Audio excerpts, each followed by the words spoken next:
is the Big O Show.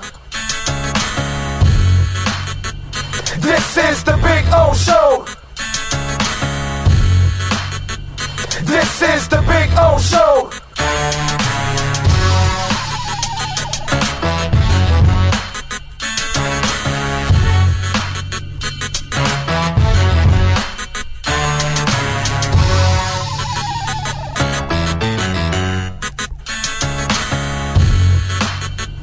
This is the Big O Show.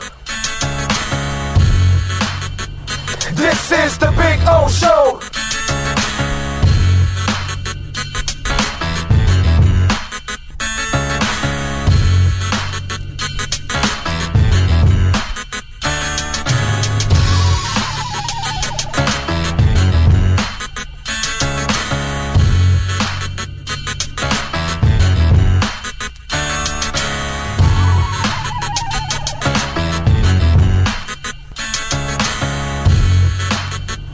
This is the Big O Show. This is the Big O Show. This is the Big O Show.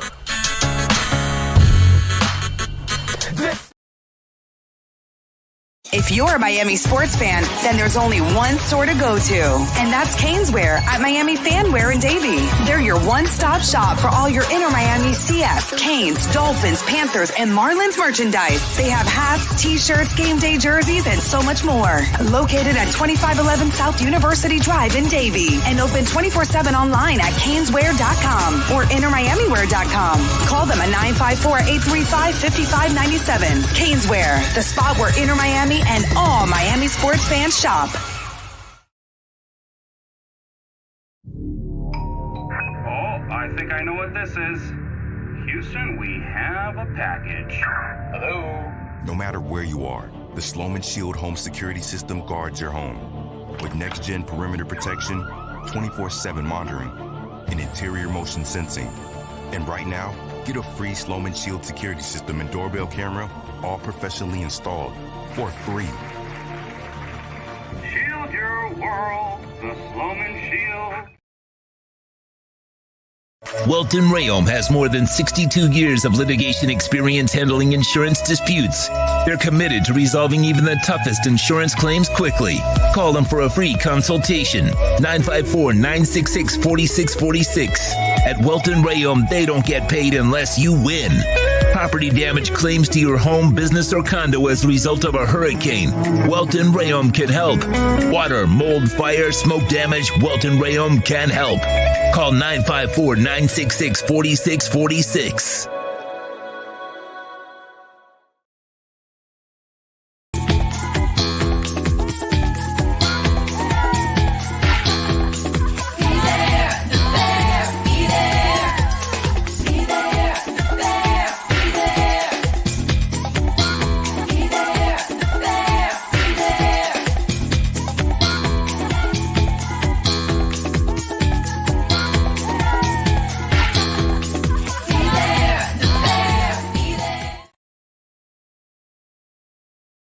There's no need to drive around South Florida wasting valuable time looking for a new or certified pre-owned Acura. Go to the #1 volume sales dealership in the Southeast United States. Craig Zinn's Acura of Pembroke Pines. Purchase with pace and space in a dealership tailored to your needs. From home buying to providing that personal touch. Contact the 2020 Satisfaction Award winner Craig Zinn's Acura of Pembroke Pines. 888-776-5123. That's 888-776-5123. Or visit them at 15601 Pines Boulevard in Pembroke Pines.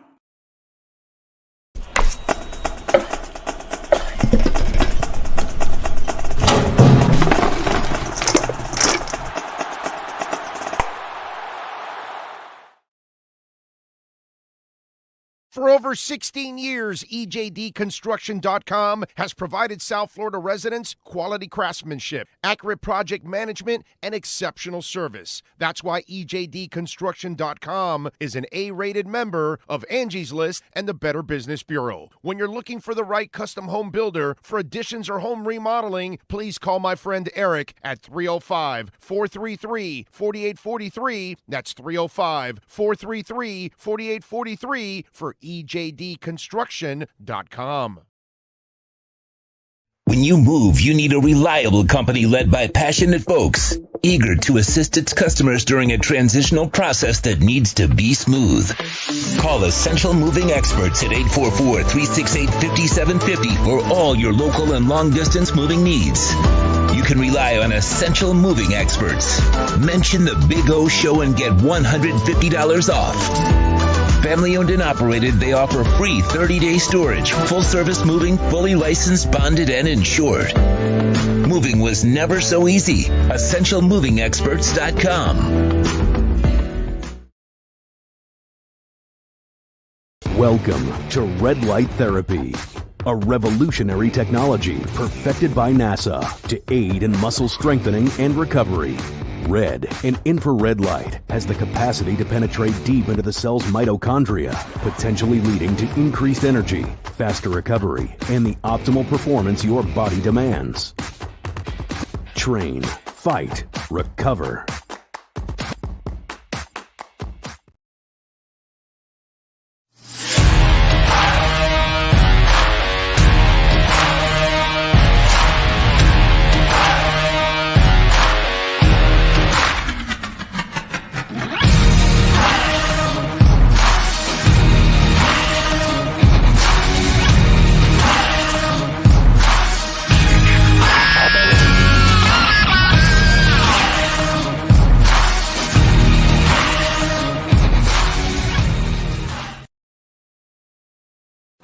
Statements or beliefs expressed on the following program by the host, guests, or callers are not necessarily the opinions of FantasyXS.com, Media Group Inc., ownership, management, sponsors, or website. When it comes to South Florida sports teams, very few in the media have witnessed, lived, and covered it like the Big O. Let's start the program dedicated to your favorite South Florida teams with a passion that's unmatched. The Big O Radio Show is on. Here's the Big O. Morning, boys and girls. Ready to rock and roll on a Friday. I hope you all are doing well out there. Hope life is good as we head into the weekend. Sean Stanley and myself are coming to you live, baby, from Craig Zinn's Acura of Pembroke Pines. Yes, sir. Come on out to 15601 Pines Boulevard, just off of I-75 in Pines, and come on by and say hi. We'll be out here for a couple of hours having some fun. We got several guests for you today. Ira Winderman. Do you think Ira's going to be convinced by now about the Heat, or is he still going to be moving the goalposts? He's going to move the goalposts. That's what he does. It's what Ira does. He's the cup half full guy, right? Yes. Yeah, well, maybe not half full. It's completely overflowing. Yeah, I guess, yeah, with Ira, yeah, it is. It is. It really is. Look. Because I was thinking about it because, he struggled to come around with the Brooklyn Nets last year. Yes. It took him forever to realize that they weren't going to be anything. And so, I'm just wondering how long is it going to take him for this? I'm more scared of the Brooklyn Nets this year than I was last year. Yeah. Yes. That is accurate right now. That is absolutely accurate, man. Anyway, so welcome aboard. Ira will join us at 10:30. Manny Navarro will stop by at 11. We'll get Cameron Wolf also at noon.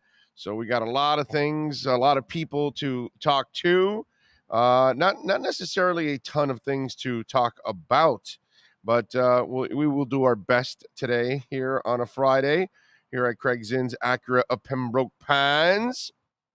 Don't forget, folks, to please smash the hell out of the like button. Very important you smash the like button whenever you're downloading the show, watching it, whatever it is. If you're listening on iTunes or Spotify or Stitcher, man, hit the like button. If you're watching it on YouTube, please hit that like button. Very, very important, man. I see Jamie Zorrilla, number one in the house. Brian Walters says Panthers have a good chance to get into the playoff. Pittsburgh plays Boston on Saturday. Panthers play a 23-win team. Yes, they do in Columbus. Let's see if they can get it done. Yes. Let's see. We will find out. But really good win for them yesterday, and Kachuk had the hat trick. It was good. It was good. Giovanni is in the house. Gus 1388. Rick D-Man is in. Burnell Hepburn is in. Gordon Shumway. Drago. Burnell Hepburn. Oh, we read that one already. Nizzle says, big ups to my guy Sean Stanley for holding it down every day, bro.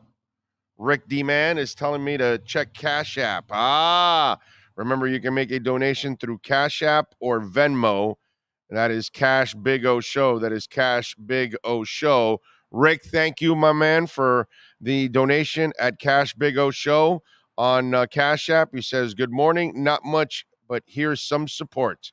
Sir, every bit of support you give us is absolutely a blessing. So thank you. We really appreciate that, man. Very nice of you to support us here on the program. Thank you, sir.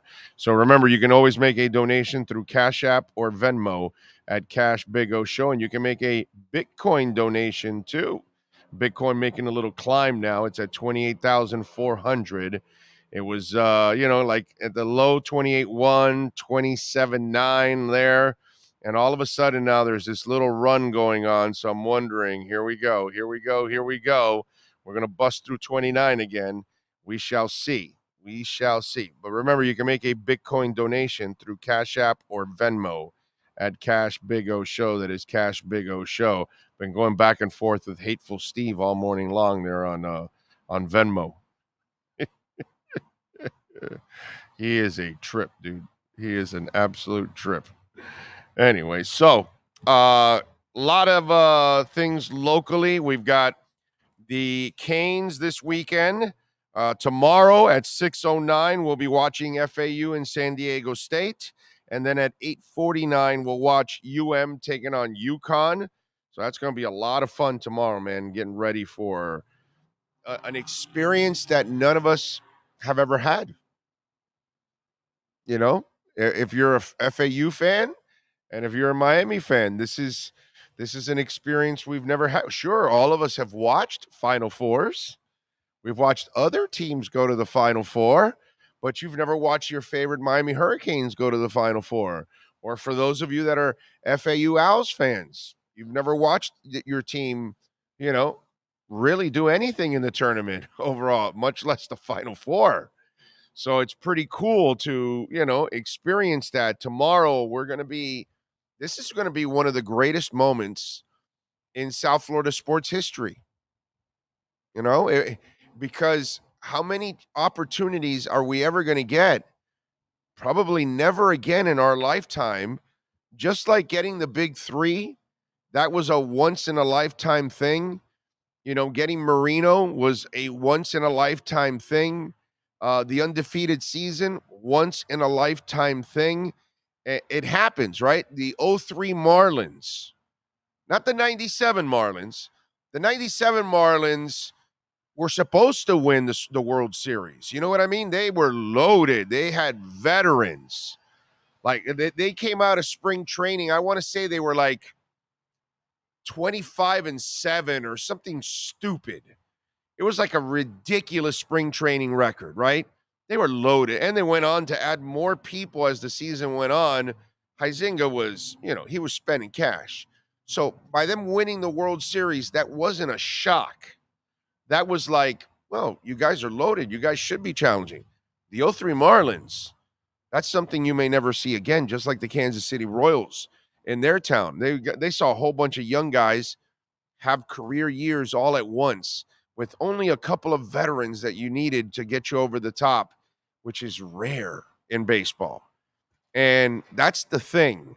We've had moments in sports history here in South Florida that they are moments that you have to appreciate, because you will probably never watch another defensive back for the Miami Dolphins intercept 10 balls. Do you understand? There are certain things that have gone on in the history of time in South Florida, and that happens in every town, every sports town out there. Some of their teams, some of their players do something that was extraordinary, rare, and something you'll never experience again, probably, because we'll never probably see another Marino again. Okay? We'll probably never see another undefeated Dolphins team. See what I'm saying? And we're never, ever going to see this again. We're never going to see two South Florida basketball teams in the Final Four. It's something we have to appreciate. You know who does this to us all the time? Eric Spoelstra. He gets a bunch of scrubs and he goes 31-10, and then we're expecting him to win 50 games next year with the same scrubs, which it's like, it's once in a lifetime, bro. He can only do that once with that group. Can't do it again. Last year, they were right there, a shot away from advancing. Where are they this year? Not even close. The year of the bubble, everything fell into place. Unfortunately, the injuries at the end kind of derailed it. But was that team really that team? No. The following year, you saw it. They couldn't go back to the finals. So you have your moments where you're going to experience something, appreciate it, because you will never experience it again. I don't want to say that the University of Miami basketball team or FAU will never make it to another Final Four again. That's possible. That's possible. But I can guarantee you this, you'll never see FAU and UM in a Final Four ever again. Ever. That's once in a lifetime. That's you live to watch Marino. God bless you. You'll never see another one again. Oh, you saw the undefeated season? God bless you. You'll never see that again. Oh, you witnessed the big three. Yeah, you'll never, ever have that experience ever again. Oh, wait a minute. Hold on. Heat down by 2 games. Game 3 down by 11 in the third quarter, and Dwayne Wade wakes up, and you'll never, ever experience a comeback like that ever again. These are moments that appreciate it because, when you're in it, you don't necessarily appreciate it nearly as much. Then when you're away from it, you're going to go, wow, man, that bubble run was pretty special. I know they didn't win, but that was amazing. Damn, X's season 2 years ago with 10 interceptions. Holy crap, dude. That was awesome. These are things that we've never experienced. These are moments we've never experienced. Embrace it tomorrow, man. Going to be a lot of fun, and I am praying, hoping, pulling that FAU and UM win, because nothing would be better for us to have a University of Miami and FAU finals in the NCAA, which again would add to what I just told you, because I can guarantee you, you'll never see them in the Final Four again together, and you'll certainly never see them in the finals ever again. If that by some miracle this happens on Saturday, that both our local teams end up winning and advancing. Appreciate it, folks. This is pretty cool. Yes, sir. 2 things. One, yes, Ira found the happy place. Really? He did? Yes. The Sioux City Skyforce are going to the Western Conference Finals. Okay. Jamal Cain hit the winning 3 for them. He's the 2-way player for the Miami Heat. Right, so right. There's our good news. Okay. See, it's not all bad. Okay. Not all bad. All right. And then on the so then why don't we just send the G League team to the playoffs instead of the Heat? That's not the G League team out there. Minus Jimmy Butler. And then Bam every once in a while, and Tyler everyone. But and the once in a lifetime thing, if you're a wrestling fan, sometimes you get it twice. They build Rock versus John Cena once in a lifetime. That was until they saw the money coming in. They re-ran it back the next year. But was it as special? I think the first one was more special because nobody thought The Rock would. Yes, it was in Miami, but nobody really. I don't think everybody thought The Rock would win because Cena was the full-time wrestler. The Rock was part-time. Wasn't even part-time at that time. He had came in just for a few shows. Yeah. So I don't think anybody thought that he would actually win it, even though it was in Miami and everything was leaning that way. I just thought something would happen where he wouldn't win it. And then when he won it, it really, I was surprised he went back at that time because your body, you put your body through some hell, and Yeah, but you're better off doing movies, bro, and making more. But also, he understands that he wouldn't be where he is if it Without wasn't for that mainstream, Of course. there. And so I think every once in a while he just peeks gotta- in there to help the company that was loyal to him and allowed him. Although like Jericho does. Vince McMahon for the first 5 films was executive producer for all the Rock's first 5 films. I think it was 5 or 6. He was written in as executive producer, so he was making money on it there, So right. not that his first 5 or 6 were great box office hits as they've been lately, but he gave him a little cash. Yeah, he was getting it there, yeah. and then he would just show up every once. Like there was a Raw in Miami that The Rock wasn't even going to be on, and then he ended up being in town, and they were like, "Hey, if you want to stop by," and he came in, Okay, did the intro and left. There you go. All right. Terry Lynch is in the house. Alex Palenzuela, Nico Jones, Dolphin 5413, reminding everybody to hit that like button. Thank you. John Rouse says, "Oh, Sean, prepare for a Great Depression." What happened? The chat police got me. I'm sorry. You're right. J.M. Pearson is not Sioux Falls. It's Sioux City. It's Sioux Falls, not Sioux City. You were correct. I'm sorry. Steve Rupert, good morning, Big O. Just watched the Mike and Mike interview. How can Poupart not have heard what Mike said about Tua? That the interview was great on how Mike worked the magic with his staff. Well, but you heard Poupart. He was kind of like he half-assed that interview. He kind of made it sound like everything there was already said, which I don't believe it was. But whatever. Poupart's still kind of in denial with the whole Tua thing. Samuel Rosa is in. Clemente Uberbeaner to a time. Life is good, Big O. I'm not being indicted. Pablo says, how about this U of M and FAU basketball teams? Yes, sir. Mike Honcho is in. Sadowski is in. Grullon is in. Eddie Lepp is in. John Padilla, Jesus Mendez, King Short, Kyle Cockrell, J-Town, Terry Lynch. The orange man is not happy today. No, he's not. Eddie Lepp says, yes, we got to cherish this.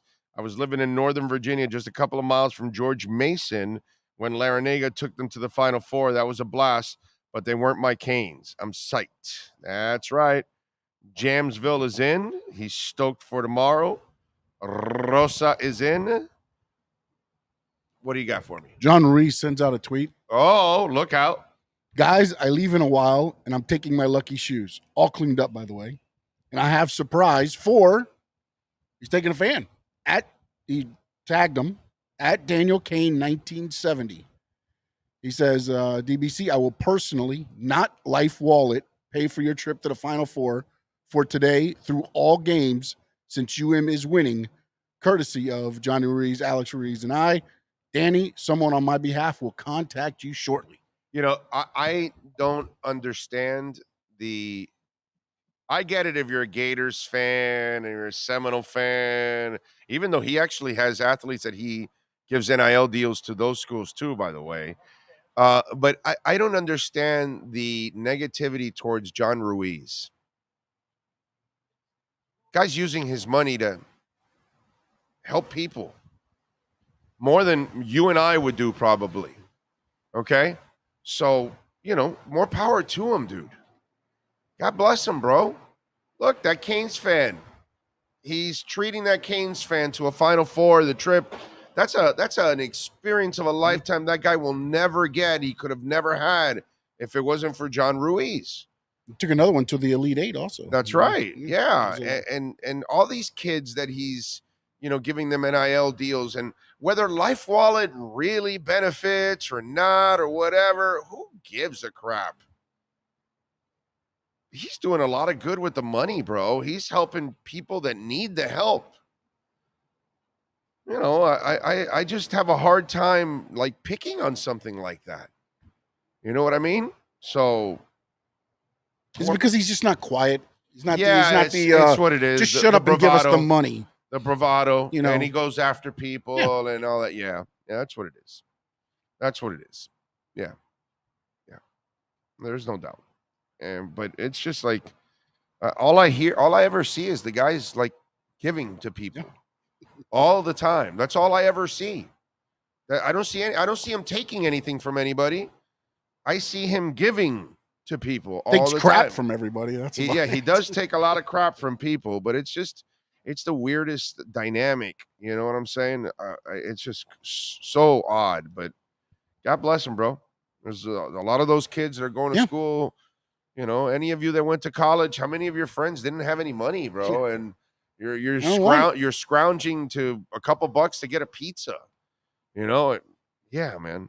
God bless him that he's at least helping people out. The fact that some tried to, curtail the run of the Canes to just being NIL money. Yeah. Like, come on, man. Really? Whatever.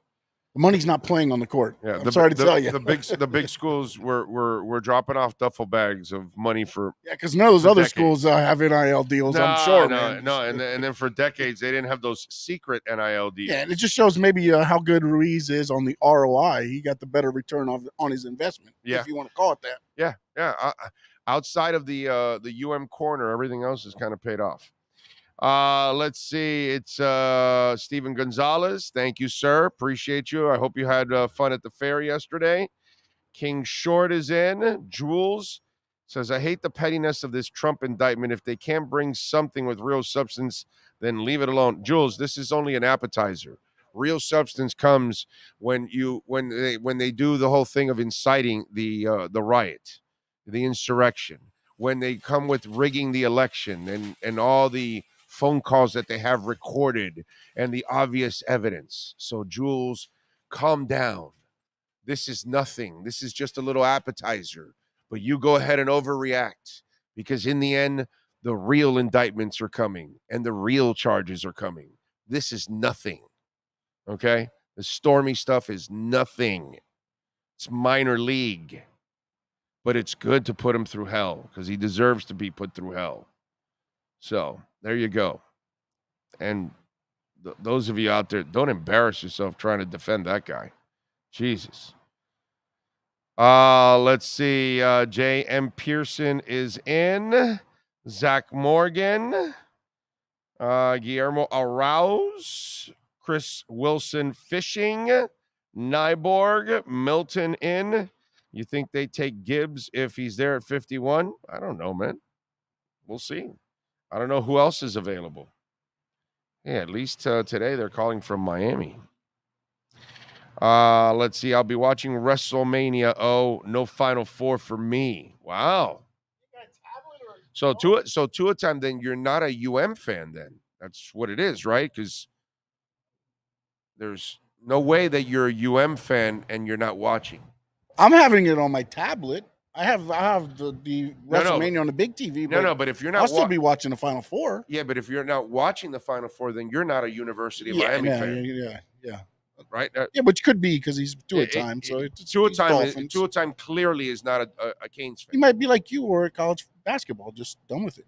No, but I watched you. No, but I mean, you said you watch you win, but I mean, you were pretty much done. I'm done with college basketball. It's mediocre, but I am into this tournament because of UM and the winning and all that. And I think the NIL, like you said, it's thrown unknown into some of this stuff. Yeah, everybody has a chance now. Yeah. That's the fun part about the tournament, that legitimately everybody has a chance. But I'll be watching UM, dude. God. So, no, Tua time. You're also not a wrestling fan. Tua time may not Let's put on a... Tua time may not be a South Florida guy. Let's put an Iron Maiden concert on at the same time. One that you haven't seen. And it's on Peacock live. No, but I can record it. I'll watch it later.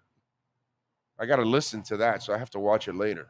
So you wouldn't. Your it's real a one-time performance, only time. No. Your real question would be the way you need to phrase that question for me and put me in a real spot is Iron Maiden is at the AAA. Oh, I'm sorry, Miami-Dade Arena. What is it now? Miami-Dade. It's not FTX anymore. It's not AAA. When FTX, now it's Miami-Dade. It's not that new one yet. So Iron Maiden is at the Miami-Dade Arena. So for a one-night performance, they're going to perform the first two albums in its entirety only concert ever that they're ever going to do this. Do I attend that and leave the UM game? All right. And I tell you in a hell of a heartbeat, yes, I'm doing that. I'm recording the UM game and I'm coming back. I did that one year. I forgot what it was.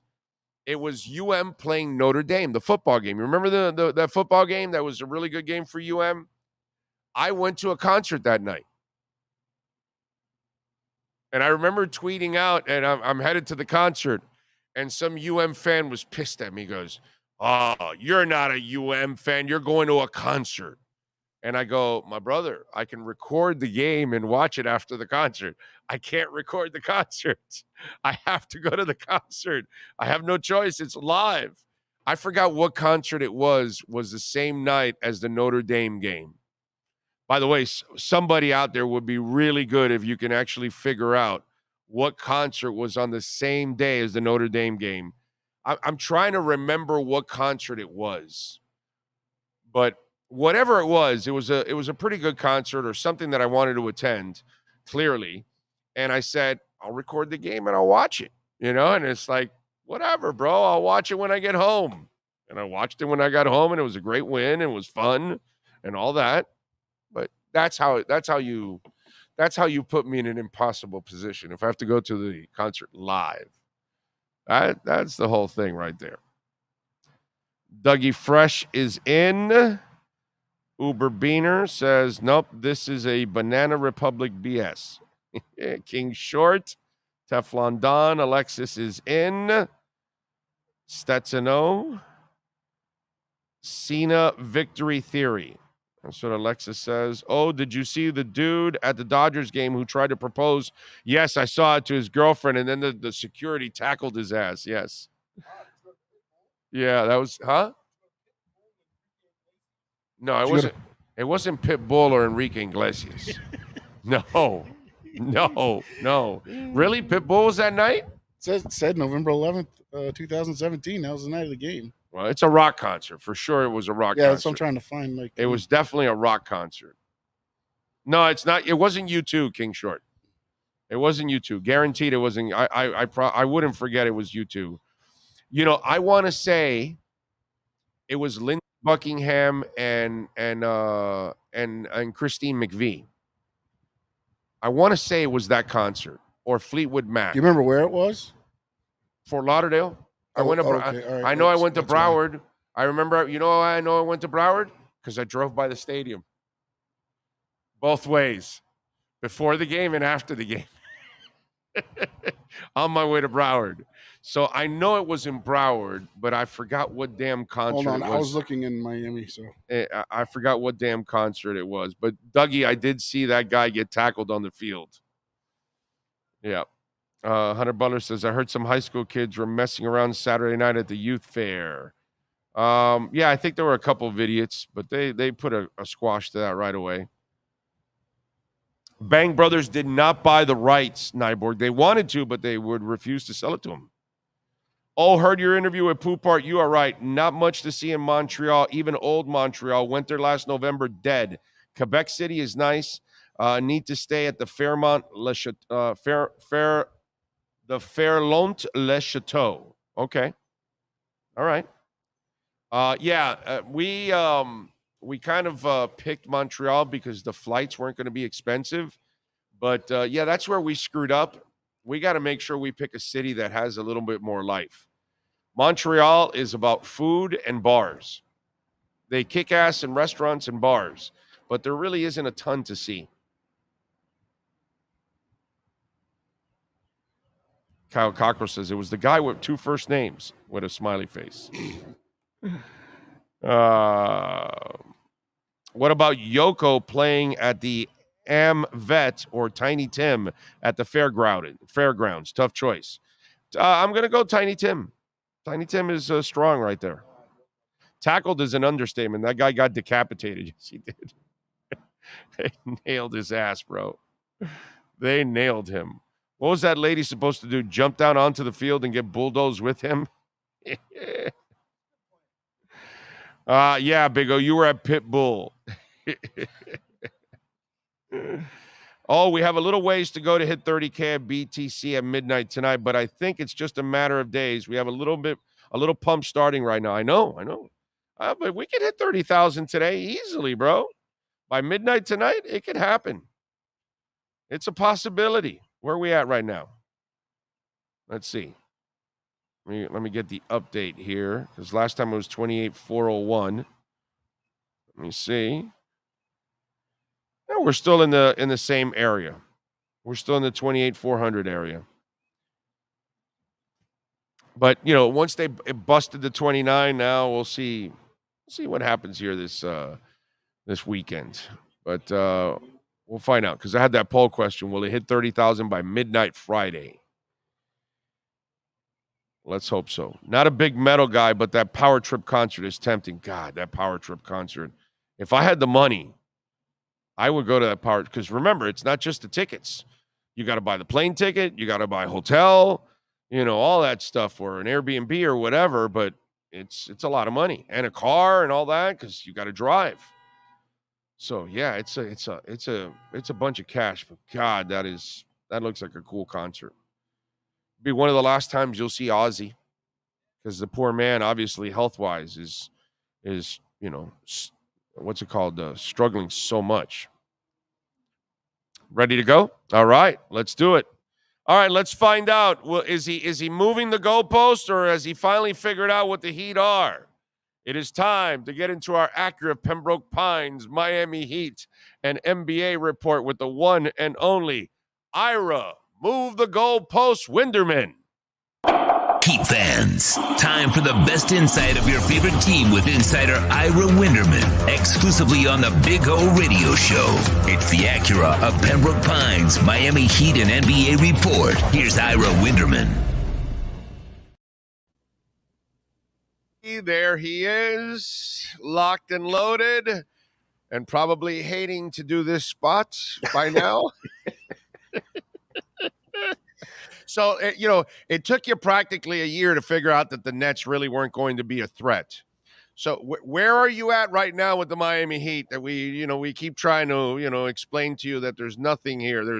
There's nothing to see here. So you tell me, have you figured it out yet? I have figured it out. It's clear to me now when you look at the Heat, they have won 3 NBA championships. They at times have had the worst record in the league. They've done both ends of the spectrum. And Pat Riley clearly said to Andy Ellisberg and Eric Spoelstra, we've never tried this play-in tournament. And maybe if we're the toughest-minded, hardest-working team in the NBA, we need to play a few extra games before the playoffs. So instead of just going to a hotel for a week or a vacation, let's try this play-in thing. Spo, make it happen. You know what, Big O? The Miami Heat are right on target. Yes, they are. They're definitely accomplishing their goals. Yes, this is welcome to the play-in. Here's the thing, Big O, and I will be speaking to you throughout our accurate Pembroke Pines report and our RedRecover.com Inside the Paint show. They might have to go on the road in the play-in. That they not only have pushed the bar to a level no one expected, but right now Toronto has the tiebreaker on them, is within reach of getting to number 7, and it would just be crazy for the Heat to finish their season Sunday, April 9th against the Magic, and boom, have to fly up to Toronto, where they've not had great success. And what irony that the team that offloaded Kyle Lowry could be the team that offloads the Heat season. So, yeah, these are tenuous times. No one saw this coming. I know you could say you thought the Heat might have a down year, but the way they have careened after the All-Star break. I mean, let's face it, Big O. You and I. I didn't think they were going to be this bad. They're better. They found themselves. Yeah. I never thought they were going to be this bad, Ira. No, that's what I'm saying. I'm saying even you, who have come on and tormented me twice a week on an accurate Pembroke Pines report, didn't see this coming. And again, it's bad by their standard. Right, exactly. Exactly. Yes. Yeah. In Washington, you're super happy. In Orlando, you're super happy. I get it. There's no doubt. The Panthers are super happy if they're number 8. They're super happy if they have a winning record based on their season. The Marlins will have we're over 500 parade if they reach that. So it's all relative to who you are and to what you are. The Canes football team would have celebrated a 500 season. It all depends where you are and what the expectations are. And if you roll out a team with Jimmy Butler, Bam Adebayo, Tyler Hero, and some players who had proven themselves, and you have this kind of season. Yeah, this season, I'm writing my Sunday column. I spoke to you about this. It's going to be on the Sun Sentinel Sunday online tomorrow. Is this the most disappointing / frustrating Heat season ever? And I say yes. Yeah, it's one of them. I mean, the season where all the injuries and they ended up with the 15 wins and nothing went right. Yeah, but you saw that coming. I know, but it was just a bad year. God, there was a certain point that year when you were playing Sid Powell and Stefan Lasme and Chris Quinn was your starting point guard, where you realized that's where it was headed. You could see that coming at the start of the season. The season after they won the championship, Big O, 2006-07. By December, Antoine Walker and James Posey were kicked off the team for conditioning. By January, Pat Riley left the team for a hip replacement, and poor Ron Rothstein had to coach the team. We've seen it earlier, but as far as frustration and disappointment, this has been a 6-month ride of frustration and disappointment. All right, and again, I'm going to go with my theory on this, and it's really it's all Spo. Spo fools you, bro, and the bubble, that team really wasn't that good, but at that moment, he got them to play like they could never play. The journeymen, he got them to 31-10 that second half, and we all were suckers thinking, oh, we'll bring him back next year and Spo can do it again. No, bro, that's a miracle workers once. Last year, you were one shot away from advancing big time. You really weren't that good. And I think that's what's been going on over several years now, that I don't think they're really building any great teams out there. They're not really handing him great talent overall. It's just he does great work at times, and he's able to maximize things and get the most out of them. But in the end, you're not putting up enough stars on this team. And we talk about a standard that the Heat used to have. Well, that's something that they're not living up to anymore. They're trying to unearth coal and create them into diamonds. And before, they just used to go pluck the diamonds. Let's go get Dan Marley. Let's go get Anthony Mason. Let's go get Eddie Jones. Let's go get Alonzo Mourning. Let's go get Tim Hardaway. Let's go get, LeBron James and Chris Bosh and Ray Allen and Shane Battier. Let's just go grab the diamonds. And, this whole thing of trying to get cute of, okay, here's our Sioux Fall coal that we're trying to make into a diamond, and you have failed every single time. Nobody's turned into a diamond. They've turned into serviceable players, role players, things like that. This is what needs to change. And to me, what I've said before, what you had to do when the journeyman at that time, I said, what you need to do from here on out is, you have the best chef in the NBA. So, dude, you can't get your star this year? Fine. Load your team up with a bunch of one-year guys. Spo will get the max out of them anyway. And then next year, if you can't get your star, you bring in another one-year player, and you keep your money liquid until you can get your stars, until you can bring me Dan Marley, until you can give me Shane Battier, until you can give me James Posey. If you can't give me the players that you've had in the past that can produce titles, then what the hell are we doing now? And that's, to me, what needs to change for them. Their philosophy of how they've been building teams lately and cutting corners, I think that's what needs to change drastically. See, I'm going to disagree with your premise, and I think you almost made my point for me by this. You mentioned all the players that when the Heat had a chance to take a bite out of the apple for big money, for Zoe, for the big three when they did that and that, they made the right choices. So I'm going to posit this to you, Orlando Alzagari, because Jimmy Butler's been pretty good. Bam Adebayo's on the rise. Tyler Hero's on the rise. This, to me, does not come down to all the journeymen. This comes down to a single. Bam is not on the rise. Bam is not on the rise. This comes down to me, and Tyler is not. Okay, this comes down to me to the one singular move they went in 2021 when they again had a pile of money that they pushed to the table and did spend, and they failed with Kyle Lowry. And Orlando Alzagari, if they would have made the right move with that $30 million, and there were plenty to be out there to made, this would be a completely different story. So as much as you could talk about the ancillary guys not upward playing, being asked to do too much, this is a stars league. Only 5 players play at a time. There's no other sport where a single player outside of individual sports like tennis and golf can make that much of a change. The Kyle Lowry signing and that move that year is the move that made this whole thing go sideways because he wasn't an all-star. He wasn't good enough. He wasn't healthy enough. He wasn't young enough. They got sold. Look, here's the beauty of it. You go to Acura Pembroke Pines usually on Fridays. You're out here. They're selling you a quality vehicle and being upfront about what they have. If you want a quality pre-owned car, they give you the full inspection checklist. Jimmy Butler, the car salesman, who I would never buy a car from, goes into Pat Riley and Mickey Harris and said, I got a late model 2021 for you here. Now, this guy can do it all. This is top of the line. We're talking real leather. And they bring in Kyle Lowry. Big O, that's where it went sideways. Yes, last year they got to the end, but remember, it was Gabe Vincent in the playoffs playing for Kyle Lowry when Kyle Lowry was hurt. So if you're asking me, I understand your premise, relying too much on ancillary guys and maybe not spending it to the tax. That's a fine way to go. That's choice A. But I am telling you, if you go back and undo the Kyle Lowry deal and save that lump of money for something more like you mentioned, the Alonzo Mournings, the Tim Hardaways, the Eddie Jones, of course, the Bosches and the LeBrons, everything changes. To me, that's where you trace this all back to. No, I totally understand that, but that's kind of part of my whole point is that you used to go get the stars and you're not getting the stars. They didn't. And so instead of his $30 million paying off, they had to try 6 other guys who were making a fifth of that and saying, okay, you do this instead. They can't. They're not that good. God bless Gabe Vincent. I do believe this. Gabe Vincent every night goes out and gives the best version of his Gabe Vincent self. They play hard. His Gabe Vincent self, Gabe would probably admit this privately, is not an all-star self. He's at a different level. That's been the problem. So for as much as Jimmy Butler is having a career season, as much as where we don't know where this is happening down the road, everyone knows that Kyle is Jimmy's guy.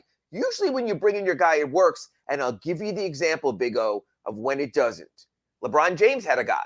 His guy's name was Russell Westbrook. He brought Russell Westbrook in and crippled the depth of the team.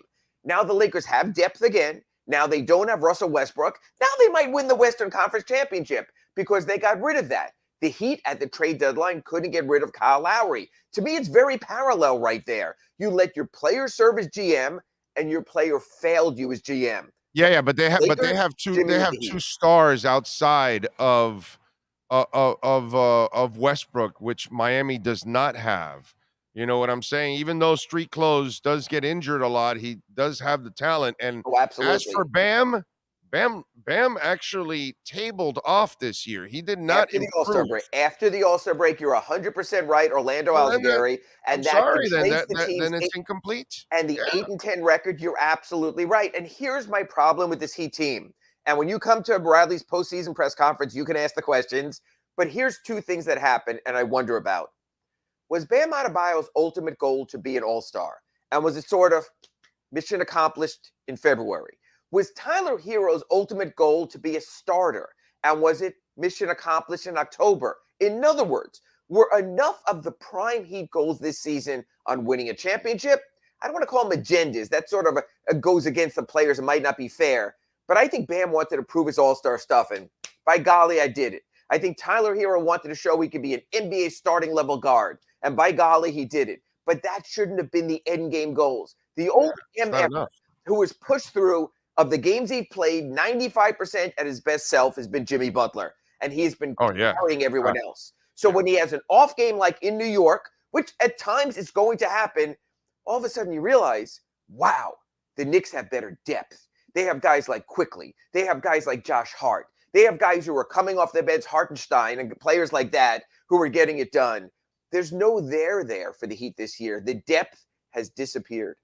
So why are all the numbers across the board down with the Heat? And again, I don't want to say it goes to coaching. I know you're high on Spo. I think they tried to do too much. I think Tyler Hero in the starting lineup, he's a better 6th man. I think Caleb Martin, and then you pull him out and Kevin Love goes in. That's been a disaster. A matter of fact, Eric Spoelstra is a very good guy, respected by the players in the locker room because he won't do them dirty publicly. He won't put their face in it. You've seen the postgame press conference. Right, of course. When you want him to rail, he doesn't. What he needs to do tomorrow at home against the Dallas Mavericks is bench Kevin Love and start Caleb Martin. That's the move that needs to be made because, Big O, they were a better team when that happened. Maybe it's time also to start Kyle Lowry and to see what you have. But Eric Spoelstra doesn't want to do dirty to Kevin Love. So instead, the other night, he plays him only 14 minutes, basically a nominal role, so at least he's not, quote, demoting him. Get over the whole personality thing. Get your team to his best self now. You have 5 days to make it right. Unfortunately, not before the playoffs, but before the play-in. Tonight, they take on the dynamic duds. No, it's tomorrow, the Dallas Mavericks? Tomorrow. Yes. Tomorrow, Yes. the Dallas Mavericks in the worst scheduled game of the NBA season. The NBA has only 2 games tomorrow night. One of them is Heat Mavericks because NBA TV needs programming. The fact that the Miami Heat have not moved that game to serve our market, I see, Big O, you see it all the time. You talk about Sean about this. You see it on the wire. The Eagles will move a game up because the Phillies are in the World Series or there's another big game in town. The Dallas Cowboys are constantly moving their games to accommodate other things. I think it's a goddamn shame that UM and FAU are making South Florida the center of college basketball this weekend, and smack in the middle of it is a Heat game that's important to them that could be played earlier because the Mavericks have not played since Wednesday, the Heat have not played since Wednesday. Instead, you're going to have the Desperation Bowl there at whatever you call it arena, when everyone else, probably including me, is watching college basketball. I mean, yeah, I think everybody will be watching, UM overall, unless you're a Heat fan that's not a UM fan, then I guess you won't care. You know what? Even if that's the case, Big O, before the Heat game and running concurrent with it, the FAU, everyone loves Cinderella. Everyone loves the Loyola of Chicago stories, the team that get to the Final Four. For sure. That game is going to be watched by the non-sports fan because Cinderella is the ultimate sports story. So it's a hell of a college day. It's just a shame the Heat get in the way. And you're right. You talk about 2 teams heading south right now with Doncic and Kyrie Irving and cratering out of the playoffs. Look, there's 2 things Heat fans love. They love to be in the playoffs and win, and they love to watch Mark Cuban struggle. And right now, it's like Mark Cuban made the wrong buy on Shark Tank, the way that team is playing. And you know what, Big O? The way the Heat are playing, the Mavericks still can beat the Heat. Yeah, no, I'm terrified of that. But yes, I'm well aware that they could actually lose tomorrow to the dynamic duds, and that would just be another crushing blow. Yeah, typical of the Heat. The commissioner, outside of Donald Sterling, and obviously got a lot of praise for handling that. But you look at where this league is going now with this whole, load management crap, and it's kind of really hurting the sport. What's he going to do about this, dude? What's he going to do about this? Because this is not good for the NBA. This is a terrible, terrible look for the NBA that you just don't give a shit about your fans, and you're just going to let players take off 10, 15, 20 games, and you're paying them for a full season, and yet they're not playing for full seasons anymore. We saw it last night. We saw a tired Milwaukee team on the second night of a back-to-back featured on national TV get blown out by the Celtics. Next game, Denver Nuggets come out. Nikola Jokic, the probable or 50-50 MVP candidate, doesn't play for Denver. That's your national TV fare. In a week, you're competing with the NCAA. I agree.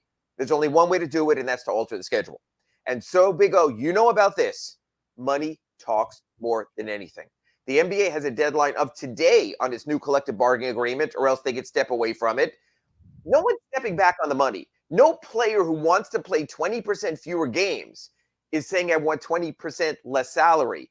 That's the only way to salvage this. There are too many. Tomorrow's a perfect example. There don't need to be any NBA games tomorrow, except they have to make the schedule work so the Heat are scheduled against Dallas so that they can be ready to close their season. They need to shorten the schedule. It is just way too much. And if they shorten the schedule, there should be some factor in there, whether it's, I don't want to say full pay or not, or award voting or something like that, where you cut back on the incentives to the players. You need to incentivize the players to play while also keeping them healthy. There'll always be meaningless games along the way. We have to accept it, but we can see those coming at the end of the season. Yeah, I think that's responsibility number one. But you know what? In a weak union league like the NFL, you get hurt and they cut your ass. They don't care. In a strong union league like MLB, they get everything they want. The NBA is in the middle of that when it comes to the player control. It really comes down to the union. And the union is going to say, we're not putting players who are hurt out there. And the old Pat Riley maximum, everyone says, Don't play when you're injured. We get it. But play when you're hurt. There's a difference. Push through that. You and I push through. You push through colds. You show up to work. We all have days we don't feel like going. Everyone out there listening has days they don't feel like going to work. But you, the car salesman at Acura Pembroke Pines, you push through because we all have a job to do. The NBA, it's a bad look, and I agree with you on that. They gotta change that, man. That's it's just weak to do that. It's not respectful to your fans and of the product. In the NFL, when a guy doesn't play on Sundays because he's damn hurt and can't get out there because he wants to be out there, there's not the same mindset in the NBA. But that's because the playoffs are so prioritized that we have to be healthy for April and May. And you're right, you do have to be healthy for April and May. There needs to be more incentive. Look, you follow soccer, Premier League around the world. There's no playoffs. Every game matters. Players don't load manage there because they don't load manage in hockey, baby. Well, in hockey, there's just a different culture. But also, you know what, Big O? It's not a different culture. They got balls. They got character. They play hard for their teammates. These guys are pampered little bitches in the NBA. Hockey That's what they are. You know what's funny? I would love for all these guys to turn to their moms, because all of our moms, pretty much, most of our moms, balance the house, balance the kids, balance the job, and you're going to tell that woman about load management? I mean, get the hell out of here, dude. I mean, come on, bro. This is ridiculous. But in hockey, the NBA players have a couple of months off every season. They have their NBA All-Star break. They have days in between during the week. They've got plenty of time. Don't go out to the club, dude. You know, take care of your body if that's what it is. But don't give me this shit about load management. Get out of here, man. When all the guys before you weren't complaining about load management, and Michael Jordan's out in a casino till 2 a.m, and then the next day he's putting 45 on your head, and I'm watching hockey players play, and I'm watching mothers all over our world carry their homes and their families and careers, and they don't have any load management ever. You know when the rest of us load management? When we freaking die. That's when load management takes over for the rest of us. These guys like I was trying to say, but hockey is different. Hockey has the weaker union also. In hockey, you can be cut during your contract at a percentage of your money. It's just the different setup. So it's not Adam Silver, Big O, who has to get on board. It's the union who has to get on board with him. The players have to be complicit in that. But you know what? If you can get paid for not going to work, if you can be Jimmy Butler in Toronto and still make $400,000 for not working, the system is there. So this is not only on the league. This is on the players. Hockey players, warriors. You're right. Football players forced into it, take injections. That's the difference. Baseball. So what you're saying is Joe Biden pays the NBA players. Oh, yeah, I'm not going there. So again, the political hour follows the Acura Pembroke Pines report. What I'm saying is it's the different cultures. Baseball players, Justin Verlander doesn't even start the season. My shoulder hurts. I'm not playing. It's the different cultures in the different sports. Yeah, I get it. America, we have plenty of Americans that were lazy pulling up money from the government. So I guess NBA players figured they do it. We're going to do it too. I got you. All right. Follow him on Twitter at Ira Heapy. Catch his exceptional work there at the South Florida Sun Sentinel. And, of course, watch him get berated here twice a week in the Acura Pembroke Pines, Miami Heat, and NBA report. Well, not the 3 because, that's Kurt takes it easy on you. You come in 5 minutes early and set the tone for the show. So we're looking forward to all 3 appearances next week. We'll have a better sense of this team, I hope, after the Dallas game, but I probably would know better. Okay. All right, Ira. Have a great weekend, my friend. Monday. Thanks, Big O. Be good. That is Ira Winderman. We'll have a better sense after this weekend on the Miami Heat and the freeloaders name NBA players. You've been listening to the Acura of Pembroke Pines, Miami Heat, and NBA report with Ira Winderman. When you're looking for award-winning service and great deals from the #1 volume Acura sales dealership in the Southeast United States, you go to Craig's Inn Acura of Pembroke Pines at 15601 Pines Boulevard in Pembroke Pines. What a lazy bunch of bums, NBA players in general. Lazy bunch of bums. They are an embarrassment to sports. Okay, they're an embarrassment to mankind. They're an embarrassment to every mother on the face of this earth. Okay? They work way harder than any NBA player ever will. They work longer. They handle way more than any NBA player ever will. Embarrassing. Embarrassing. Do any of these NBA players have the guts to walk up to their moms and say, "Oh, no, I had to take the night off. I'm a little tired, load management"? I mean, the NBA, really, seriously. Disgraceful. Okay? Really, disgraceful, disrespectful. And why you would pay for a ticket and why you would pay for season tickets. I mean, you're a stupid consumer. Seriously. I mean, it's just you're a dumb consumer if you're paying for season tickets. How can you pay for something that people don't play? How can you pay for a game when they're not showing up 15, 20 times a year? No, dude. They're not giving you a 20% break, are they? Is the Heat giving you? Is the Mavs giving you? Or the Knicks giving you 20% off their ticket prices? I don't know. The Lakers, hell, with street clothes, they should give you like half off your tickets in LA. Anthony Davis doesn't play half the time. And by the way, LeBron misses a third of a season nowadays too. LeBron James has become a sack of injuries also the last couple of years. By the way, give me the total games for LeBron the last couple of years.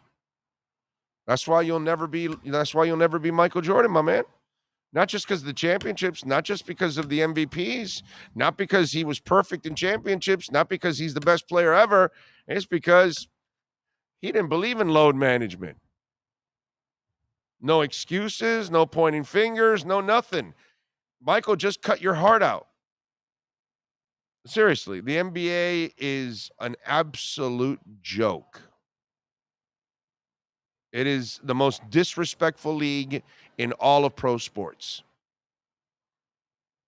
I've never seen a more group of disgraceful and weak players than in the NBA with your little load management crap. In 2017, 2018, he played 82 games. That was the last time? In 2000, since then, he hasn't played. Oh, in 2019-20, he played 67. Other than that, it's 55, 45, 56, 49.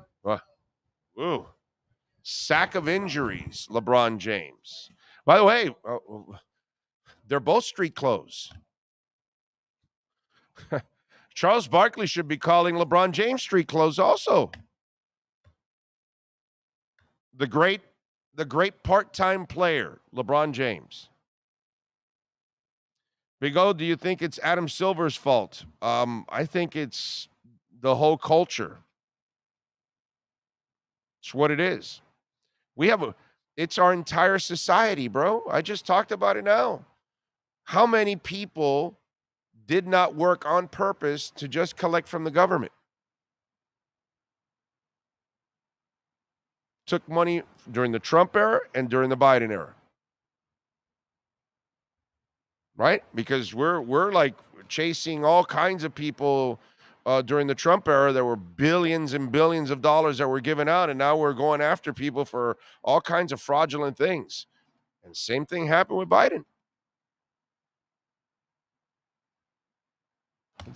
We have a society, we have a lazy society.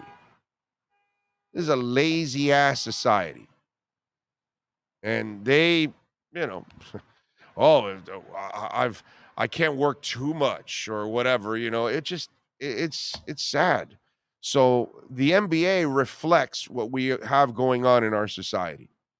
Just ask any business owner and they'll tell you how hard it is to find good employees, how impossible it is to find good employees.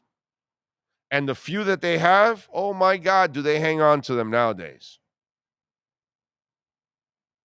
Ask them what it's like to deal with millennials and Generation Zs. Ask them. We have a disease in this country, a lazy disease in this country. And NBA players are part of that lazy disease because that load management stuff is just weakness.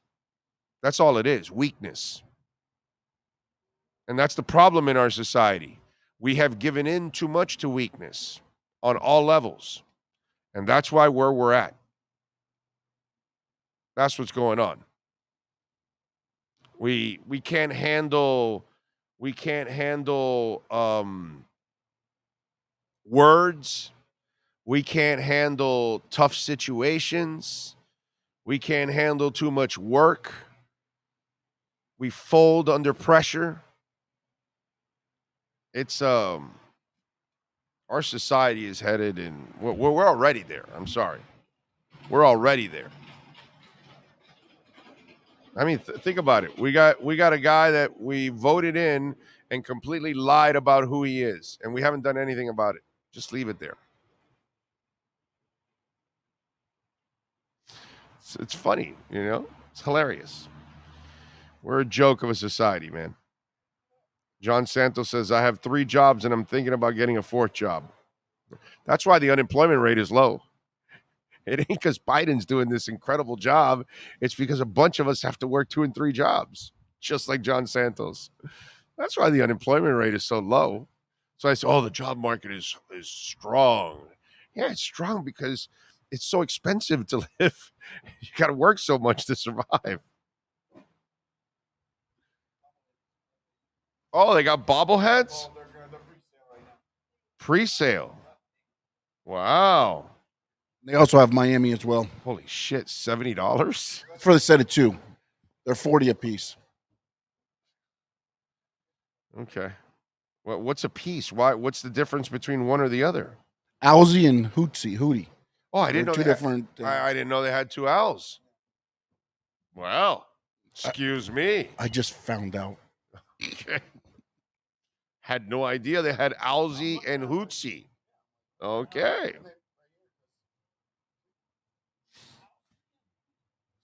I love it. I'll pay for Mel and Emilio to fly out to a neutral site for a good old-fashioned helmet and gloves. I guess you guys got some argument going on there. Let's see. Finally watched the Mike McDaniel interview. Great interview. Once you get past Mike Silver's whistling nostrils. Yeah, I think there's a war in the chat between Mel Piper and Samuel. Okay. Big O, LeBron is in year 20. Durant, point guard, Kawhi are made of glass, but they are not on the Lakers. No, I know, but it's like 4 or 5 years now of him, playing half a season. He just read it, bro.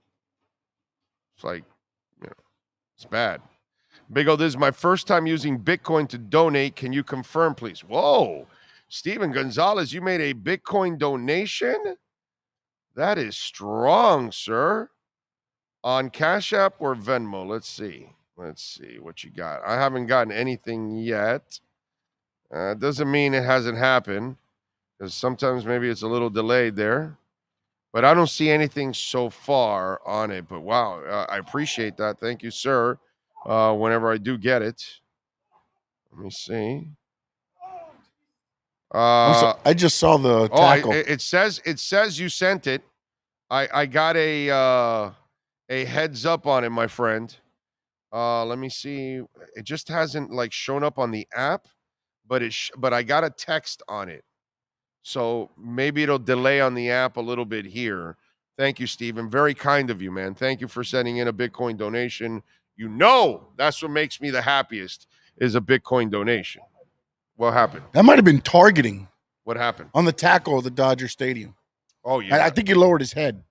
There's no doubt. I'm watching this again here. I'm going to slow it down. Did the guy get whiplash is what I want to know from that hit. Oh, he's got a concussion. He's definitely day-to-day right now. He's day-to-day. But the guy doing the tackle, let me double check here. Yes, he lowers his head. Targeting. Nice. Targeting. So he's out. He won't be at the game tonight. Nice. I got the Bitcoin, my brother. Thank you, Steven. Thank you. Got the Bitcoin. Boy, Steven, you're getting good at this. But make sure you have your own Bitcoin, too, for down the line, bro. because we're going to need it. I'm telling you. Very nice of you, man. Very nice. Thank you, sir. All right, let's get to hour number 2. Manny Navarro is ready to go, right? I think I heard the pop in there. All right, with our Caneswear Miami Hurricanes report. Oh, great. You have a doorbell camera. Now you have a front row seat to your house getting robbed. They're breaking into my house! Ooh, there goes the TV. I'm sure it'll turn up at the pawn shop. No, not the TV! Just because you can see them, that doesn't mean you can stop them. With Slogans, you get 24-hour monitoring, a free home security system, and professional installation. Plus, free doorbell camera, one that'll actually work for you. Get out of my house! Get out of the house! Call 1-800-ALARM-ME. For over 16 years, EJDConstruction.com has provided South Florida residents quality craftsmanship, accurate project management, and exceptional service. That's why EJDConstruction.com is an A-rated member of Angie's List and the Better Business Bureau. When you're looking for the right custom home builder for additions or home remodeling, please call my friend Eric at 305-433-4843. That's 305-433-4843 for EJDConstruction.com. If you're a Miami sports fan, then there's only one store to go to, and that's Caneswear at Miami Fanwear in Davie. They're your one-stop shop for all your inner Miami CF, Canes, Dolphins, Panthers, and Marlins merchandise. They have hats, t-shirts, game day jerseys, and so much more. Located at 2511 South University Drive in Davie, and open 24/7 online at caneswear.com or innermiamiwear.com. Call them at 954-835-5597. Caneswear, the spot where inner Miami and all Miami sports fans shop. The viewpoint statements or beliefs expressed on the following program by the host, guests, or callers are not necessarily the opinions of FantasyAccess.com, Media Group Inc. ownership, management, sponsors, or website. Time for Canes fans to get what they want. Information, insight, and perspective. It's the Caneswear Miami Hurricanes Report with Manny Navarro, exclusively on the Big O Radio Show. Here's Big O and insider Manny Navarro. Hey, ready to go, ready to rock and roll. How are you doing, my friend? You doing good? Doing great, good week back at work this week. Got a lot done. Was out at a couple practices and did some basketball stories. And now it's just a matter to see what this basketball team does on Saturday night. Yeah, I'm looking forward, bro. I'm hoping that FAU and UM advance, because that would be, think about it, man. You know, I was talking about this to start the show, that we've had a few moments in this town, like the undefeated season. If you live that, you'll never see that again. You know, the 10 interceptions that X had a couple years ago, you'll never see that again. The big three coming to town, that was an experience that you'll never see something like that again. The 03 Marlins, not the 97. The 97, they should have won. They were loaded with veterans. But the 03 Marlins, see a bunch of young guys come together and have career years all at once and win a World Series. That's a rarity, you know, those kind of things. And when the hell are we ever going to see FAU and UM in the Final Four ever again? Right? Is that ever going to happen again, Manny? Never, dude. Right. So that's the cool part about this, is you're living in a moment that can never really be repeated again. Whether you like it or not, it's not going to happen ever again. You know, and that's something that you really got to embrace tomorrow. Yeah, you got to really appreciate the history. And the one thing I'll say, you know, Miami's basketball program, you know, for years we always thought, well, there's no way there'll ever be Duke or North Carolina. But with the NIL and the transfer portal these days, dude, like this is sort of, to me, maybe a moment like '83 with football, right? With University of Miami football, where all of a sudden now, you know, maybe Jim Larrañaga isn't the one to carry it on for years to come. It's got to be another younger coach, right? He's 73 years old, but this could be the start of, you know, a dynasty for Miami, I think, in basketball, because I think there's going to be a lot of guys, especially in college basketball today, where we know all the best guys are right. They're going to play in overseas, or they're doing whatever they need to do to make the money. G League too, right? 500,000 G League, yeah. Right, but if you look at what with John Ruiz and just the way a lot of teams are beatable these days. I mean, this could be the start of something special for Miami and maybe even FAU. Who's to say FAU with that coach couldn't become sort of the new Gonzaga of college basketball, right? Where they're not in a power conference, but they are attracting players because they want to come play in Paradise, and so we'll see. But I think this could be one of those cool moments.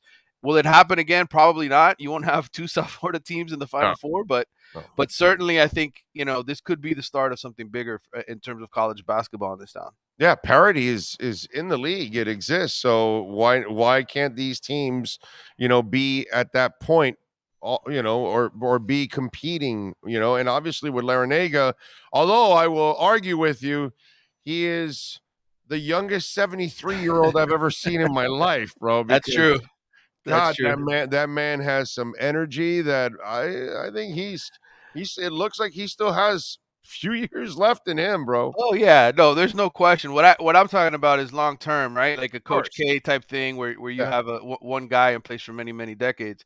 But I think, look, there are a lot of really good assistant coaches that have run this program. Who knows if down the road they bring back a Chris Caputo or somebody of that nature who was under him for the last few years that helped get this thing rolling. But I mean, I really think Miami basketball can take off now after this trip to the Final Four. I think there's going to be a lot of guys in that transfer portal looking to want to come in and join what Larinaga's built here. Yeah, no, I'm with you there, man. I can't wait for tomorrow. That's going to be a lot of fun to see if both advance, and if we get an all South Florida, NCAA final. That's just going to be absolutely sick if they're able to pull out. Plus, with Miami, man, the run they've had and the teams they've knocked out, if they also add UConn to this list. Oh, yeah. Holy shit, dude. Wow. Yeah, really impressive. Really impressive group of teams that they've beaten, which, again, to me, it just shows you how much parity there is in college basketball and how if you've got an older team with some experienced guys, you can make a run in this tournament. I mean, San Diego State, the same thing. They have an older defensive team. This UConn team has some older guys. Same thing with FAU. I think that's the way to sort of build this thing now in college basketball. It's hard for true freshmen to come in unless they're really, really special, like Carmelo Anthony was, to do this by themselves. So, yeah, I'm with you there. All right, recruiting wise, what's going on with the Canes, bro? They need some wide receivers. Well, we'll see what happens here in the weeks and months ahead. But yes, they are trying to get another outside receiver in.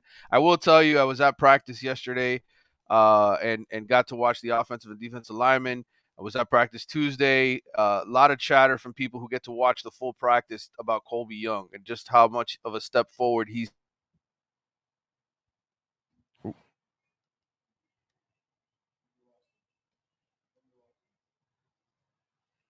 We lost you. We can't hear you. Okay. He froze. He's been frozen in time. The audio wasn't an issue. His picture was freezing every once in a while. It was the internet connection? Possibly. It looked like the internet connection. It got disconnected, the internet connection. You got me now? We got you now. The internet connection is connecting. So what were you saying there about the receiver? About the lines, about Kobe Young and all that? Yeah, just that I've had a lot of people who've been out at these full practices between agents and scouts and people like that who tell me that Kobe Young looks like the real deal. That his body's completely different than what they saw last year from him. He came in and really, when he was at a JUCO program, didn't have the same nutrition system, that kind of stuff. He looks gifted. He looks like a scarier, poor man's version of Andre Johnson now out there. I mean, he's a big-bodied kid, 6'5", 220. A lot of length and wingspan, and he's out there catching deep balls, making big plays. So I think they feel like they might have a number one guy, but they still obviously would like to go out into the transfer portal and add more to what they've got. What? Any names? You got anything for me? Well, you had the kid from USC, Gary Bryant Jr., who I think they're still after. I don't think he's picked a school yet. He's out there visiting. I think Oregon was sort of his other finalist. He's a West Coast kid, former blue chip recruit, guy who was productive in his first year at USC and then kind of tailed off a little bit. So that's the one big name. I mean, there's other guys that the coaching staff are hoping hop into the portal, sort of the way Jordan Addison did. Remember, there's another transfer window after spring football where a lot of guys are probably going to be looking either for paydays through NIL or just looking to get out of whatever situation they're in because they're not getting on the field or playing as much as they want. So I think the real list of names of who they're going to go after, we don't know yet because I think it depends on who wants to pop in there. Okay. And any other positions that they're going after right now? Well, I think quarterback, could be a position where if somebody can come, an experienced type of guy that they can bring in as a backup to Tyler Van Dyke, I think that's one position. I think running back because of the depth. They only have 2 healthy scholarship running backs right now in camp, and guys that have a history of being banged up. I think Mario would probably like to add another running back to the roster. Defensive tackle is another huge position of need because they need a big physical guy up front. Everybody was telling me they look really small at that defensive tackle position. That we're able to be out there watching practice. And I think cornerback's probably the last one where if you can get a true number one cornerback, again, it's all going to depend on who wants to get paid through NIL and sort of leave whatever situation they're in at their other school to come here. What do you got going on The Athletic so folks can check you out, my friend? I just put up a new Wide Right podcast yesterday where I talked about how good the offensive line looks, so much big size and girth, really looking the way Mario wants them to. I got a really good look at Francis Mauigoa, the 5-star freshman, and Samson Okololo, the other 5-star freshman. Between those guys, Inez Cooper, who started 4 games at the end of last year, who's 6'6", 340. Javian Cohen, who they got from Alabama, and then Jalen Rivers, who was on this team last year too. He looks unbelievable out at left tackle. They look like they are the offensive line that Mario wants here, right? In terms of size and width and girth and all that kind of stuff. Just big, physical, dominating guys. All the feedback I've gotten is they've done a great job in pass protection. Miami's had a lot of defensive linemen out, so maybe that's part of the factor. But right now, that's the one group you look at and you say, Mario, from year 1 to year 2, what's improved? That's visibly improved because there's a big difference there, and that's going to be super important for Tyler Van Dyke. They've got to protect him and make sure he doesn't get banged up the way he was last year. So I think that group in itself, if you want to check out some of the video highlights, I shot a bunch of video yesterday. I have it up on my YouTube page with the audio version of the podcast, and you can see sort of some of the video of those guys yourself. But really, really impressive. You see Alex Mirabal, the offensive line coach, who's one of the smaller humans on this earth, standing next to these giants, and it's just like, wow, these dudes really are huge, and so it's a cool video to check out.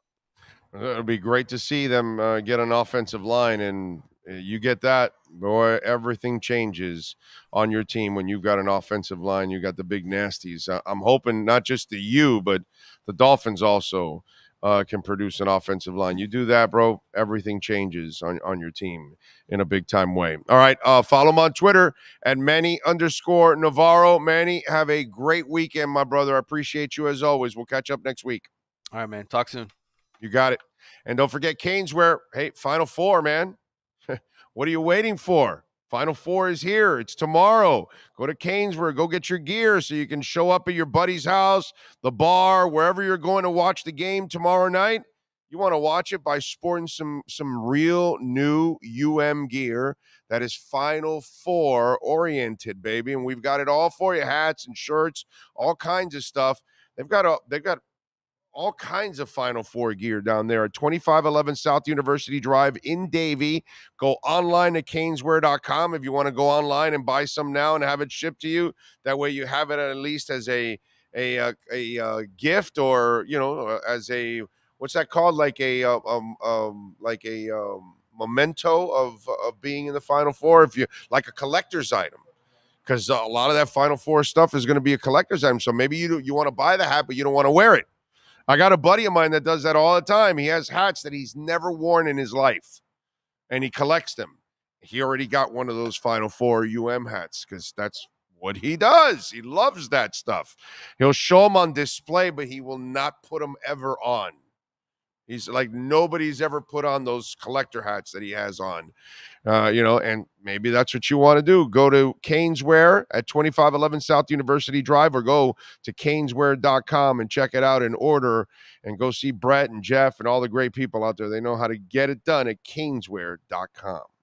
If you're a Miami sports fan, then there's only one store to go to, and that's Caneswear at Miami Fanwear in Davie. They're your one-stop shop for all your inner Miami CF, Canes, Dolphins, Panthers, and Marlins merchandise. They have hats, t-shirts, game day jerseys, and so much more. Located at 2511 South University Drive in Davie, and open 24/7 online at caneswear.com or innermiamiwear.com. Call them at 954-835-5597. Caneswear, the spot where inner Miami and all Miami sports fans shop. Elio says, I just bought my UM jersey, headed to NRG to watch the U. Take it all, baby. That should be fun. Which of these has the least amount of legitimacy?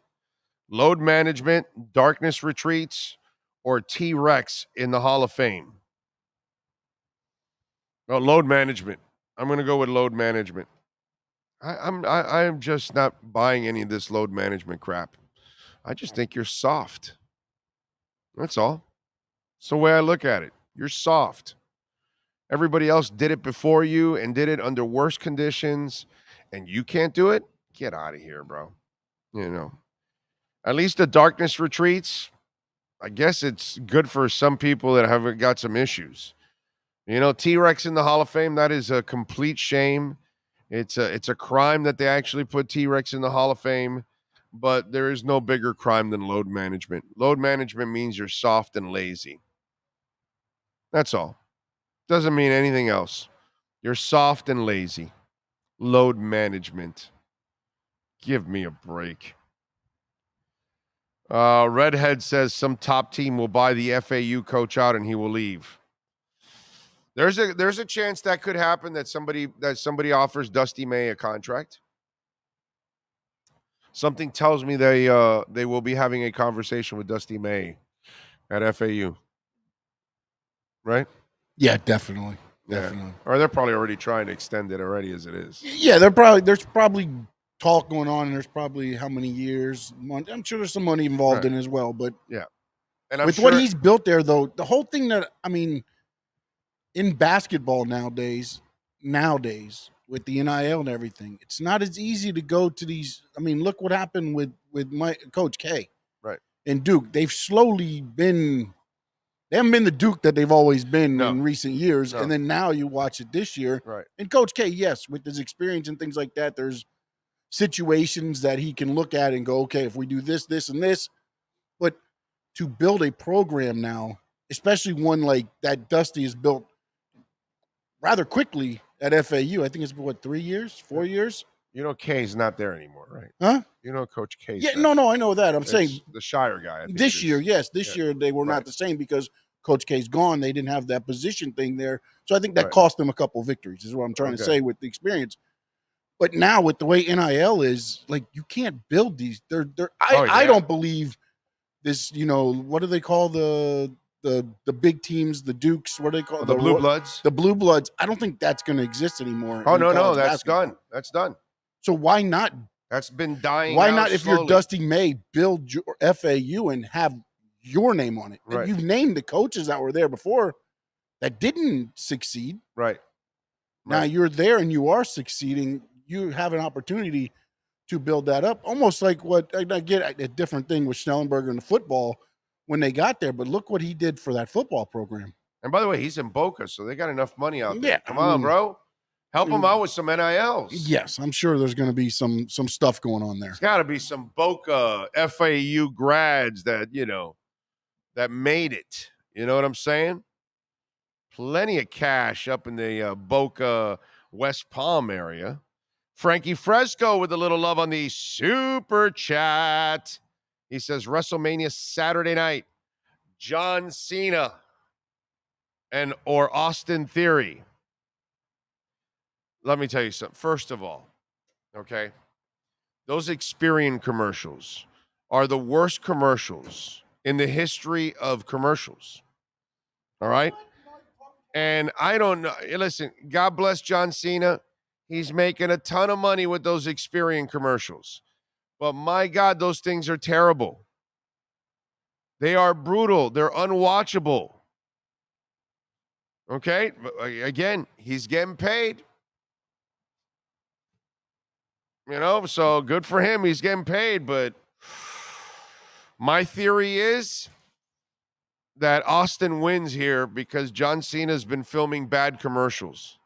And because of those bad commercials, he's going to get Experian out of the ring there. So I'm going Austin Theory over John Cena. Okay? And you going with my theory? I couldn't see you picking that. You thought I was going to go Cena? I just thought you would probably go Cena, because you know who Theory was. But with the Experian commercial, I guess. I forget which, again. My analysis is unlike anyone yeah, else. but I think you're correct. I think Austin Theory wins this because this is, again, Cena is now the part-timer who he said, again, there was a whole thing with him and The Rock where he called The Rock out for being a part-timer, and he goes, now I understand what the situation was, so now he's aged. Again, it's where you grow, and so, but I think this is Cena coming back to pay back and give to Austin Theory to allow Theory to advance. Theory will advance. And also, can I say, tomorrow at 5:00, we're doing the Squared Circle Digest. Oh. We got a roundtable panel. Yes, sir. No big names. No big names. It's myself, it's Chad, and Frankie Fresco is joining us to do a WrestleMania preview show. Okay. So we'll be there at 5:00 because WWE kicks off at, I think it's 6:30. Well, that is fun. All right. So Good we'll stuff. do a little round table. I like it. I'm going to check it out. I like it. Will Chad be with the kid? Because I don't know. Is he balancing the kid at the same time? He may. So we may have 4. I'm not sure. Right now it's 3. We may have 3 and a quarter. Might be 4. Okay. 3 and a quarter. So, but we all know Chad's kid is going to have the best opinions out of all 4 of you. They'll be right all the time. Right. Okay. So you guys are going to get shown up by an infant. I mean, that's just that's not good. But Frankie, I'm sorry, but you're going to get shown up by an infant. That's not good there. But what can I tell you? Chad's kid knows a lot about wrestling. Yes. What happened? No, I was looking at something and it's like Sunday is the better day for WrestleMania. Just because of the main event. Okay. So there you go. That's my theory. I'm going with Austin.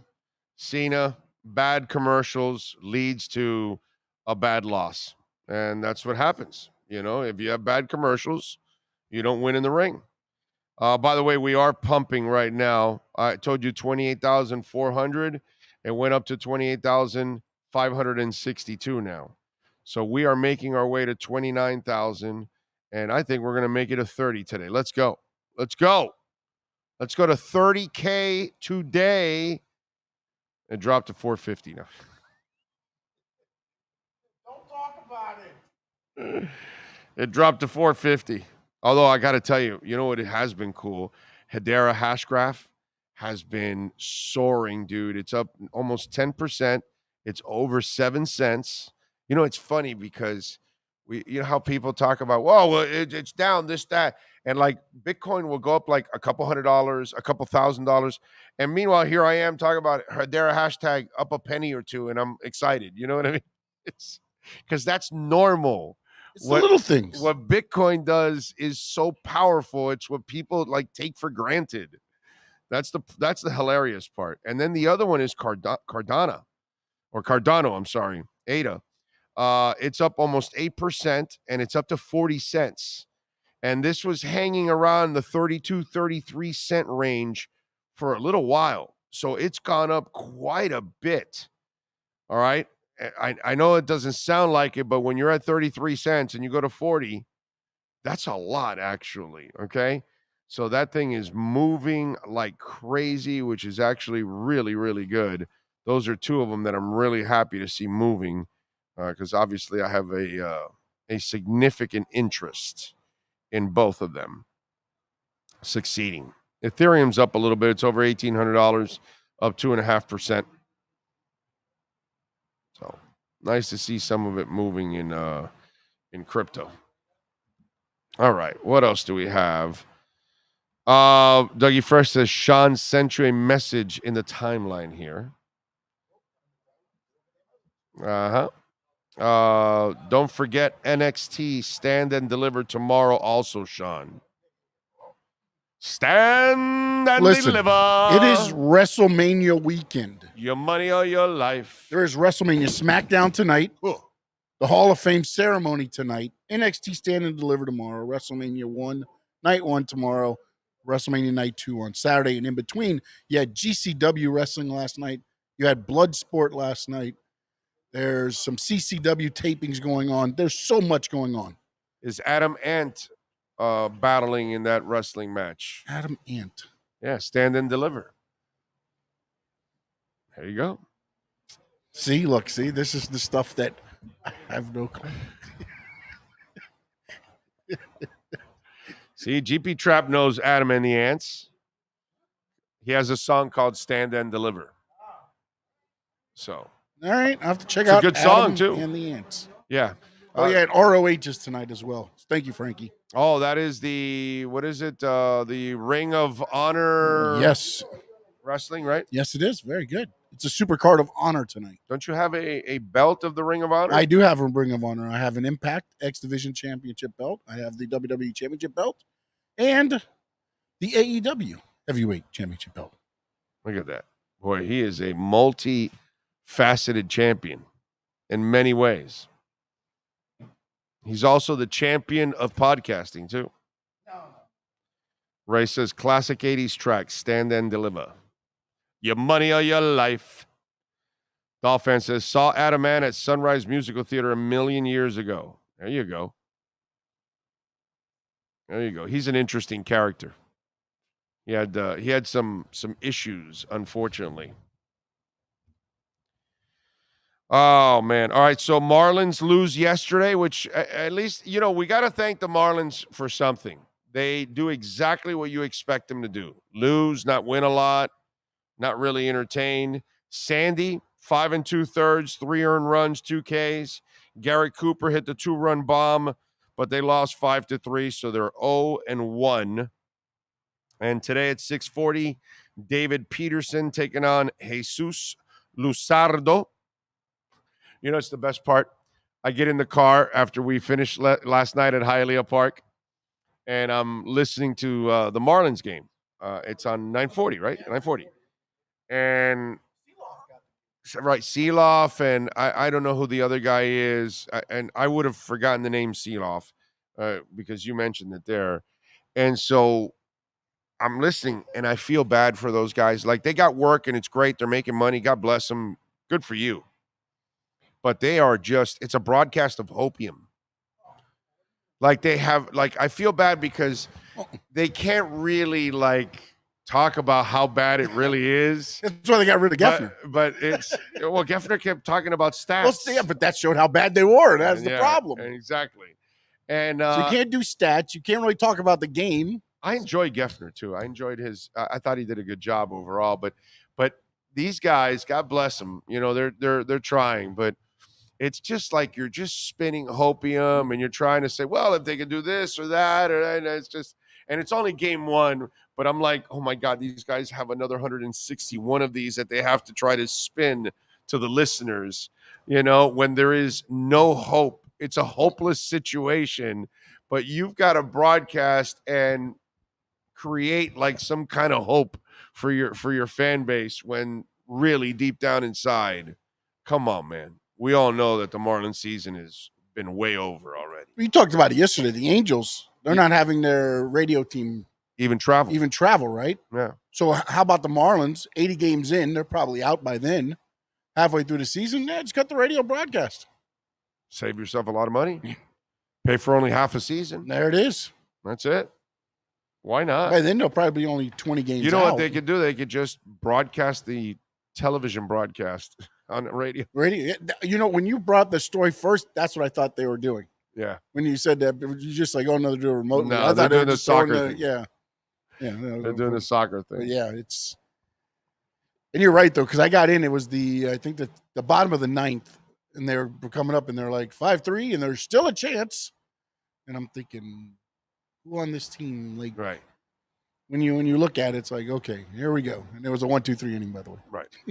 Right. When Cooper got that shot, it was like, okay, all right. The only good thing is that got Alcantara off the hook with the loss. Right. Right. That'd be the only thing. Because, again, gives up 3 runs, which, again, first game. Baseball first game, a little bit, but it's like, man, you can't. In this day and age, I mean, there was games just like 10-8, 5-0, again, and we're 3 runs.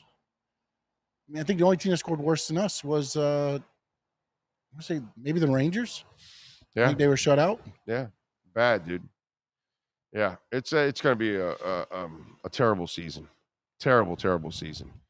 Emilio says, Big O, I asked you a while back about XRP. My question is, why is it ranked so high with all the SEC issues?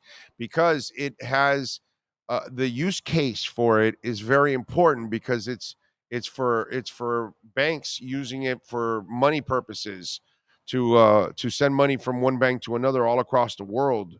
And so a lot of companies may be using XRP, but they may be using Stellar and they may be using a couple of other companies. But XRP apparently may have the inside track on that. And so a lot of people are expecting them to win against the SEC. And then once they've cleared that hurdle, and remember, it was in the 30s, and now I believe it's at 50 cents, right? 55. So it's gone up quite a bit. If you look at XRP, where it was at, let me look at it right now. I'll tell you right now. That's the thing about XRP. So there's a lot of potential with it. I don't put any money in XRP because it's in the middle of a lawsuit. And what if they lose that lawsuit? Even though I think they're going to win it, what if they lose? And investing is, brother, it's stressful enough.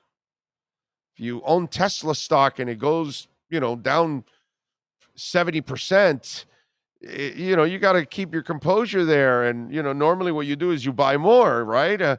Or if Bitcoin or Ethereum go down, it's hard, man. And then to have to deal with a stock or a crypto that, is also in the middle of a lawsuit. Yeah, I have a problem with that.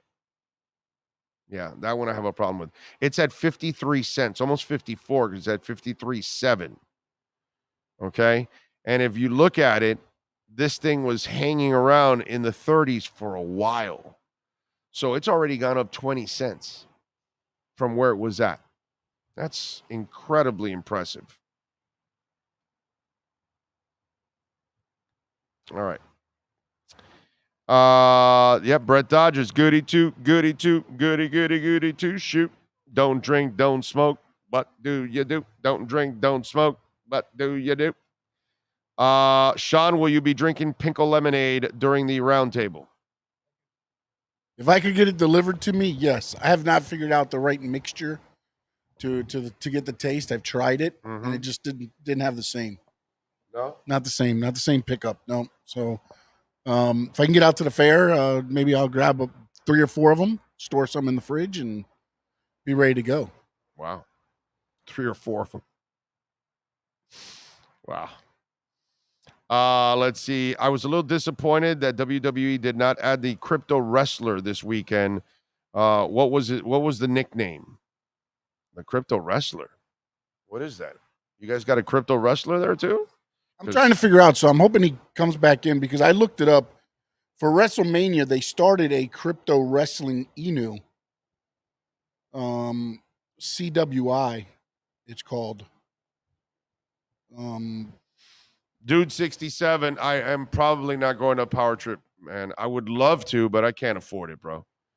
I would want to get decent tickets, but also you got to pay for the plane ticket, the car, the somewhere to stay, all that. That's a lot of money, man. It's a lot of money. I don't think I can afford it, my brother.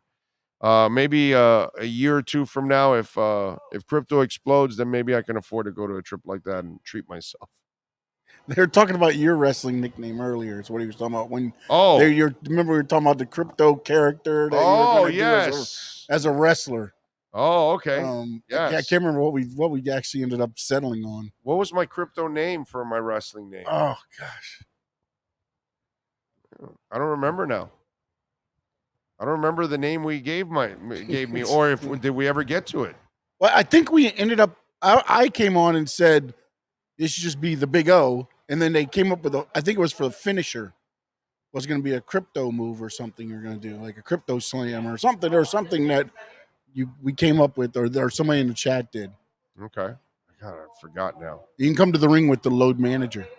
They should start offering athletes crypto salary. Actually, there's a couple of players that get paid in crypto. There's a couple of players that have requested their money in crypto. That's happened already. They don't pay you in crypto. You have to then ask for it. There's actually a few articles of some wrestlers that took half of their pay and transferred it over to crypto. You know, when we had OK Coin as one of our sponsors, right? Part of my deal with them was I told them, pay me in Bitcoin. But they didn't pay me in Bitcoin. They go, oh, we're not ready to do that yet. And I go, oh, okay, all right. I go, all right, well, pay me in cash. That's fine. But yeah, I wanted to get paid in crypto. I feel bad for Craig Mish that he has to cover the Marlins all year. Well, Craig also covers Major League Baseball. He breaks all kinds of Major League Baseball stories, not just the Marlins. And don't feel too bad for Craig. Do you know why? He loves baseball. Okay? And there's a difference there. When you love it, right? Like, I don't love wrestling, dude.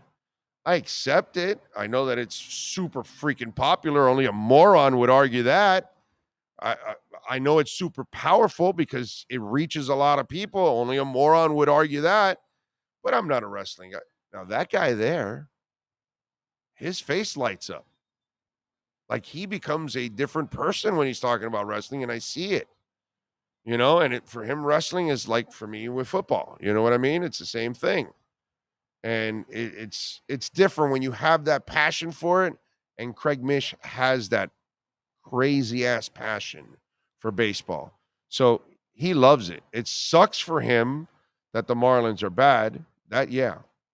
But overall, I think he loves covering baseball every single day. Was Crypto O? That was just the name? Okay.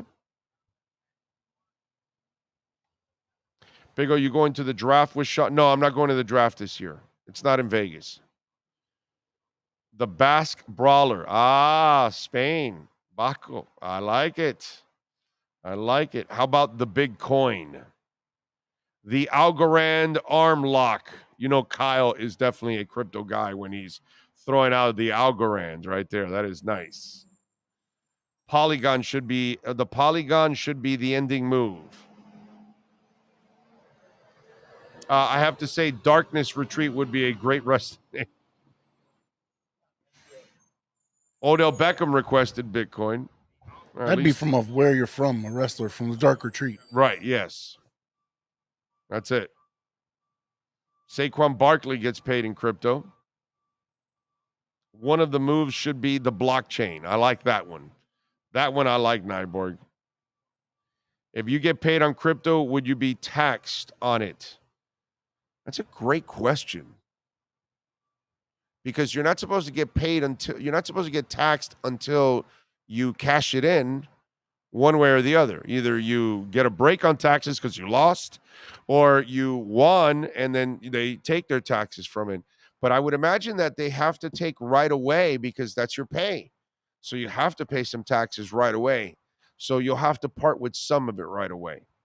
Yeah. I would think so.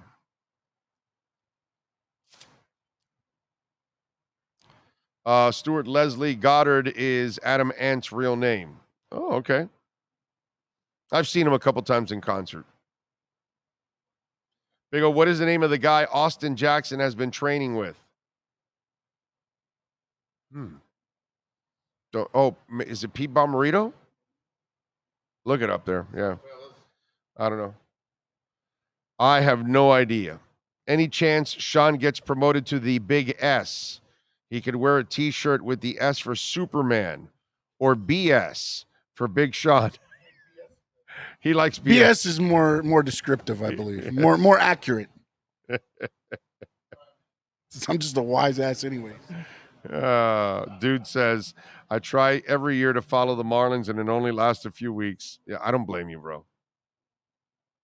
You know, finishing move includes running others' careers and screeching like a hyena called the Yoko Ono.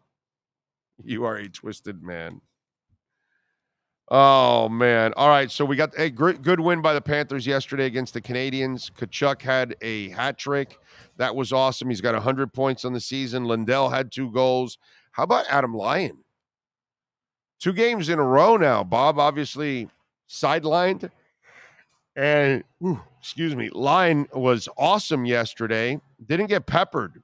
And yet they ended up winning 5-2. Now, Pittsburgh beat the Predators yesterday 2-0. So Pittsburgh stays in front of the Panthers 84-83 in points, and they own the 8th spot. The Panthers are still in the 9th spot. Tonight they're off. Tomorrow the Panthers will visit the Blue Jackets. Now they're playing a terrible team. They need to win, and that'll be at 7 o'clock. But at 3 o'clock tomorrow afternoon, the Bruins are at the Penguins, and the Bruins obviously are awesome. So we're hoping that the Bruins can beat the Penguins and then the Panthers beat the Blue Jackets, and that would leapfrog the Panthers over the Penguins for the 8th spot. And then on Sunday, the Flyers are at the Penguins. And then on Tuesday, the Sabres are at the Panthers, and the Penguins are at the Devils. So the Penguins are getting a little bit of a break also. So, you know, let's see what happens. By Tuesday, we should have a pretty good feel where the Panthers stand and if they even are going to be able to sneak into the playoffs. We shall see, as they say. What else do we have going on in the world of sports? Not too much. What's one shirt from a concert you've gone to you wish you can wear every day? Robert Plant, Now in Zen. How about that one? Okay. I have it at home. It is the most comfortable shirt I have ever worn in my life. Don't know exactly what the material was. It's really worn out now. Okay. Worn out to the point that I don't wear it anymore. But if I knew that that shirt was going to be that comfortable, I would have bought 8 of them that day.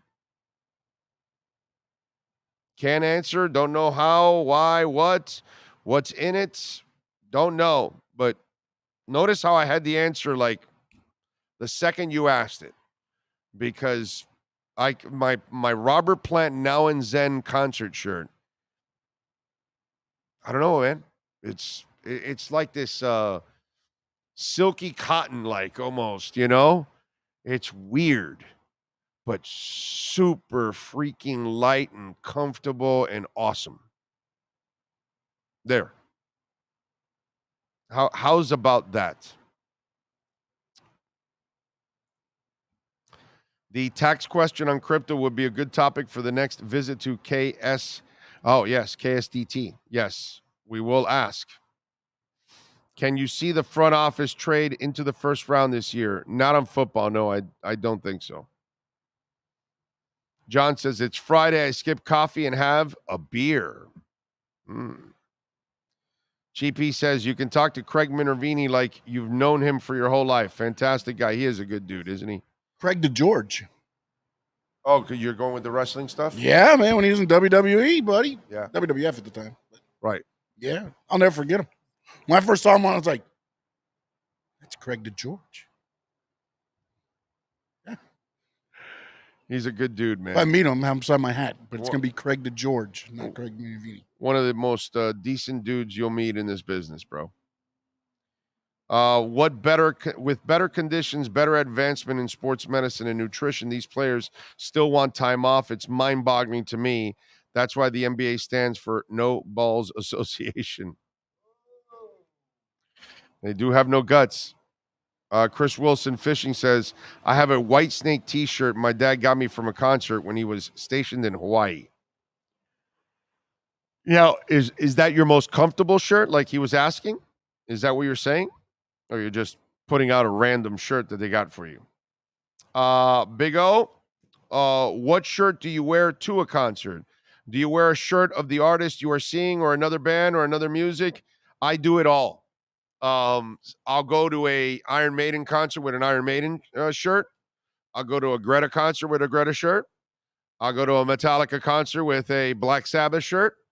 I'll go to a, whatever concert with a different shirt. Yes. But sometimes when I go to my favorite bands, I will, like Iron Maiden, I will wear an Iron Maiden shirt. U2, I will wear a U2 shirt. So I am that guy. Yes. For my favorite bands. If I'm not, like, Greta's one of my favorite new bands, I took a Greta shirt that I had bought a Greta shirt when they first came out this year with the new tour, and it's a shirt that they sell in the tour, but that's the shirt I went with. I had a long sleeve shirt that I went with. So I do it all. I go with different shirts to concerts, and then there's a couple of concerts that I'll go with the same shirt because it's one of my favorite bands. So I happen to have lots of their shirts. So yeah. I'm that guy. Which is your oldest concert shirt? 1978 or whatever, I think it is. Miami Baseball Stadium, Boston, Poco, Doobie Brothers, and AC/DC. AC/DC did not perform in that concert. They were supposed to perform in that concert. They're on the shirt, but they did not perform in that concert at the Miami Baseball Stadium. That's my oldest concert shirt. Probably could sell that shirt for a lot of money. Worn and all. I have a shirt from my very first concert. That's it. That I went to with my dad, Lenny and the Squig Tones. That's the real deal. Real bad. Squig Tones. Omar Kelly not wanting to say it, but starting to believe Dolphins will take the division. Hashtag Twitter. Well, they usually, it takes them a while to come around. Usually we see it before everybody else. Not all the time, but usually we see it before everybody else, and then they catch up to us. And, Omar will catch up, and the rest of you that don't believe, you'll catch up eventually. Frankie Fresco says, the crypto Cuban with the finish move, the blockchain. I like it. Dolphin says, wish I could still fit into my big country t-shirt from 84. Saw them at FAU, made my dad take me. Nice. In a big country, dreams stay with you. Like a lover's voice on a mountainside. What was the other song they had? Fields of Fire, right? Was the other song that they had that was kind of a hit for them. Fields of Fire. I don't know if Fields of Fire was out by 84. Were you only going for that first hit? Because Fields of Fire might have come out by 84, 85, actually. It might have. Look it up for me there. Big Country, Fields of Fire, Sean. What is the year for Big Country, Fields of Fire? Brett says, Big O, hockey players are mostly tough as nails. They lose teeth or get multi-stitched up after taking a stick or a puck to the face and are back on the same game with a face guard on. Exactly. Fields of Fire, I want to say. Fields of Fire, Big Country. It might be 84, 85. That concert might have had both of the hits. Huh? Say that again? Yeah. Oh, yeah? 83? Wow. So yeah, you definitely had Fields of Fire and Big Country. Nice job by you, sir. Remember that. It's what again? Their second single? The second single from the band's debut album, The Crossing. Oh, okay. So that was from the same. I thought it was like a second out. I'm not a Big Country expert, but I remember that. Okay. All right. Did you hear Irv Smith's contract details? No. 1 year, 1.75 million, max 2 million. Yeah, he's not So, anything yeah. like. That's what I that's not like a big loss out there. Like, oh my God, we didn't get Irv Smith. Irv Smith's all right. He's serviceable. Pat in Nashville is asking, Pat, we're on. Big O, what is the coolest concert item you've seen other than a shirt? I wish I'd bought the Zoo TV condoms. Wow. What is the coolest thing that I've seen outside of a t-shirt in my lifetime at a concert that they were selling? I mean, it would probably have to be like a signed something, drum snare top or whatever, or sticks or something like that. I'm trying to think of if there was anything like really, really out there that there must be, and I'm forgetting because I've been to so many damn concerts. There has to be something that I'm forgetting. I mean, it would have to be something autographed. That's about the only thing I can come up with. First concert I went to in Miami was Baseball Stadium. Journey, Sammy Hagar, Aerosmith, and Bryan Adams. I was there. I was pissed. Aerosmith only did 55 minutes. They opened up for Sammy Hagar. Bryan Adams, that was the second time I had seen him. By that time, Bryan Adams already had a name. And that in that same concert, Sammy Hagar, I remember in that same concert, Sammy Hagar was climbing the scaffold of the stage, and he didn't have a mic; he had a headset, and he had the Your Love Is Driving Me Crazy album, and I Can't Drive 55, and Three Lock Box, and Your Love Is Driving Me Crazy, and all that stuff. And so they were filming that concert. That concert was filmed, Hagar at least. Don't know where that film is. I never saw the film, but I do remember that he looked into the camera and he said, I'll show you my but it won't fit on the lens. Okay. I don't want to say the word here right now, but it replaced that word. So yeah, I remember that concert vividly, bro. Vividly. Yes. That was a hell of a concert.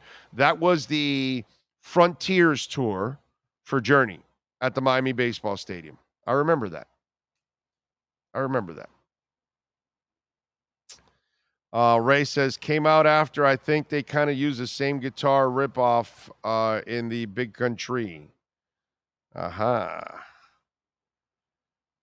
also saw the worst rapper ever for my second concert, Rico Suave. Holy crap. You went to go see Rico, and you're admitting that, Dougie Fresh? You went to go see Rico Suave?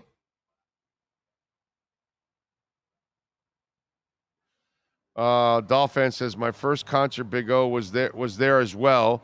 Police the Fix and the Animals. Oh, man.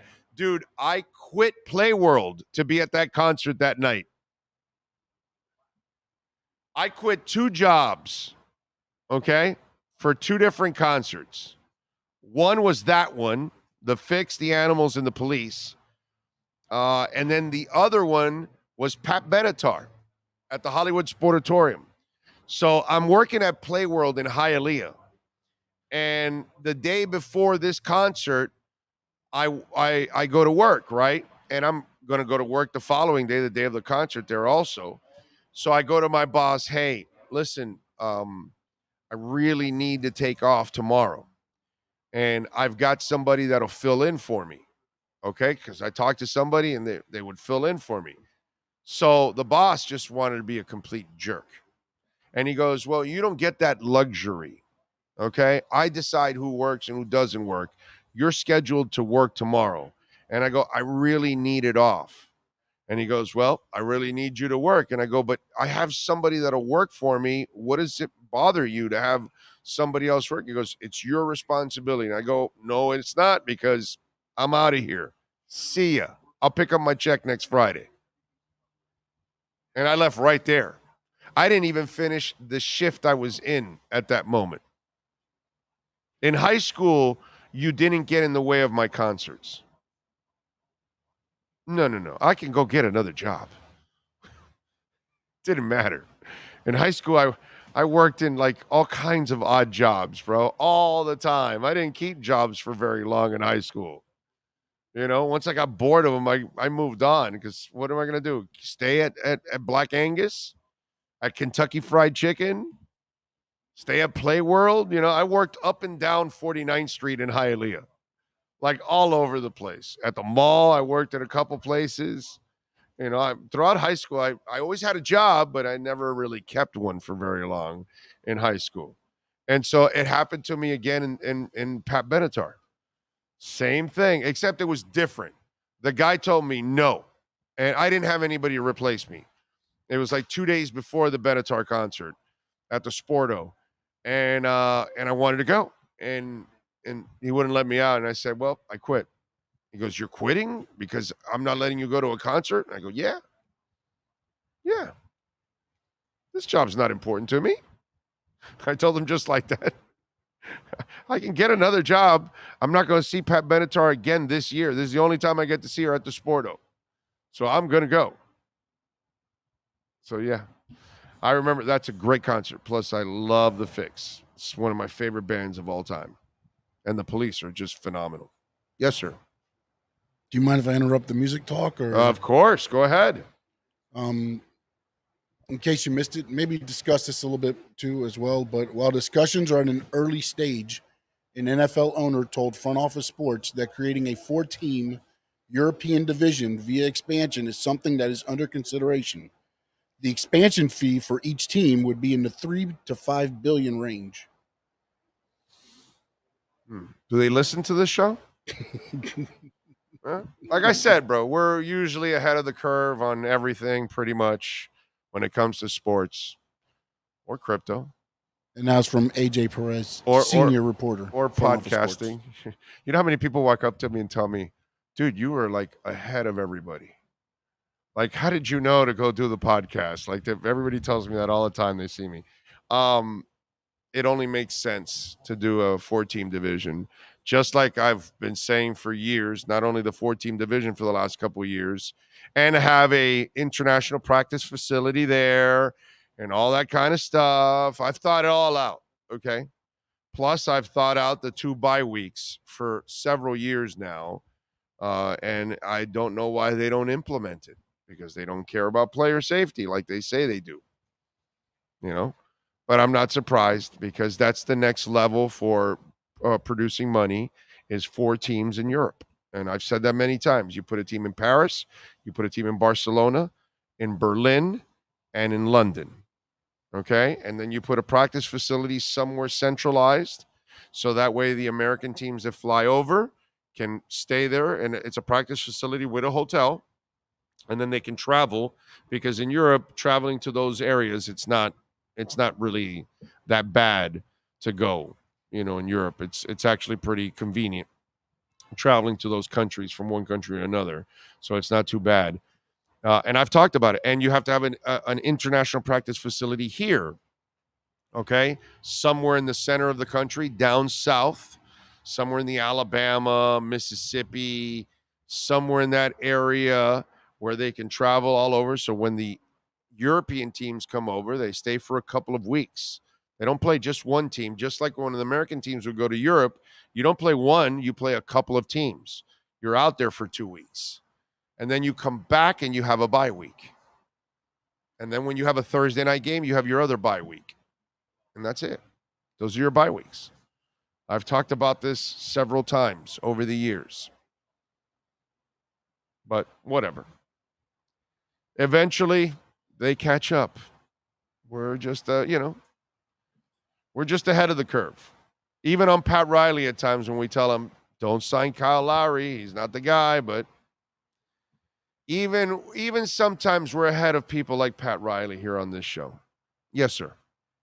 When does Jim Trotter leave the NFL Network or the NFL media? Like this week or next week or Is it? whatever. Like Okay. this week is his last week or No, something. because he sends out a tweet, and this was 31st. Today's the 31st. Yeah, about 30 minutes ago. Okay. I've thought a lot about Brian Flores' lawsuit against the NFL for alleged discriminatory hiring practices. His case is the micro. The macro is the culture within the NFL, including owner behavior that was covered up by the league-owned newsroom. Stay tuned. More to come. You think he's going to try? How much money you want? Let's rehire you. Let's bring him back. Yeah. Let's bring him back. What does he want? Yeah. Jim Trotter about to get paid. Yeah, and Jim Trotter ain't signing no confidentiality agreement. Jim Trotter's a badass, bro. He's a really good reporter, bro. Really good reporter. He knows his shit, dude. I love Jim Trotter. Big Jim Trotter fan. Big Jim Trotter supporter. All right, I'm going to ask you because apparently somebody wants it to be asked on Twitter because holy shit, my first concert was in Miami. My parents took me to the Gypsy Kings outdoor on the beach. Dude, you know how many times I saw the Gypsy Kings back in the day? Oh, they used to be like, they were one of those bands that was always here in town all the time. In fact, Larry used to probably jam with them at times in festivals here locally. The Gypsy Kings? Just said, hell yeah. You remember the Gypsy Kings locally? See, I knew Larry would know. Go ahead. All right. Well, Cam just popped in, so okay. A lot of people are making the Tyreek Hill tweet. Did you see what he tweeted earlier? No. What did he tweet? It was, man, this wasn't 30 minutes ago. I thought it was wild. Oh, it was retweeted, but then the best ability is availability. Don't let them fool you. Amen. And some people are aiming that at, of course, the Tua. That's what people are trying to aim this for now. No way was it, but I mean, it's just funny that. Well, the Tua haters will use anything they can as ammunition. All right, let's get Cameron Wolf on. Let's unleash the Wolf Pack. Let's see if he saw the Mike Silver interview with Mike McDaniel. Let's get into it with Cameron Wolf. We unleash the Wolf Pack right now. We unleash the Wolf Pack as we get the latest in the NFL and the Miami Dolphins with our KSDT CPA Pro Football Report with NFL Network insider Cameron Wolf. KSDT is one of South Florida's largest and one of the country's fastest growing accounting firms. KSDT CPA is a full-service firm that also excels in crypto. Visit them at ksdtcpa.com or call 305-670-3370. Here's NFL insider Cameron Wolf.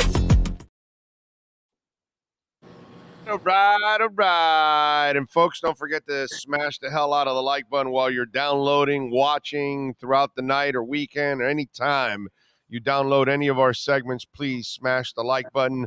Cameron Wolf, sir, how are you doing? Good afternoon.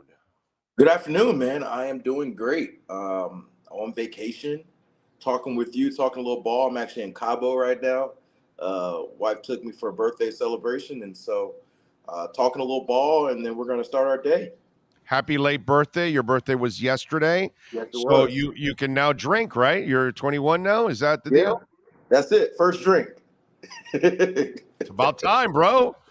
Jesus, you've been doing it illegal for a long time now. Now you can actually take out a real ID, those fake IDs. Absolutely. Get rid of all those fake IDs, bro. We can cut them up. Yeah, man. During your hanging out in Cabo, were you able to catch the Mike Silver, Mike McDaniel interview? Unfortunately, I was not. Part of this trip, my wife separated me from my phone and my work, so I can truly relax. So I did not catch the interviews, but I did see a couple of highlights of the clips of some of the quotes he was saying about Tua, and just kind of getting him to believe in himself and knowing that he's got the perfect quarterback for his system. I did see those quotes. Just kind of scrolling through Twitter. Well, he said he's the best quarterback he's been able to coach for his system, right? Perfect. That's some shit right there, bro. Yeah. Okay, and it backs up what they've been saying publicly, right? Right. And that's the other thing in that conversation that he said, we're sitting on a gold mine. Like, the way he talked about him, you could tell that since, listen, I think you understand this part. It hasn't been Greer or McDaniel that was out of the Tua thing.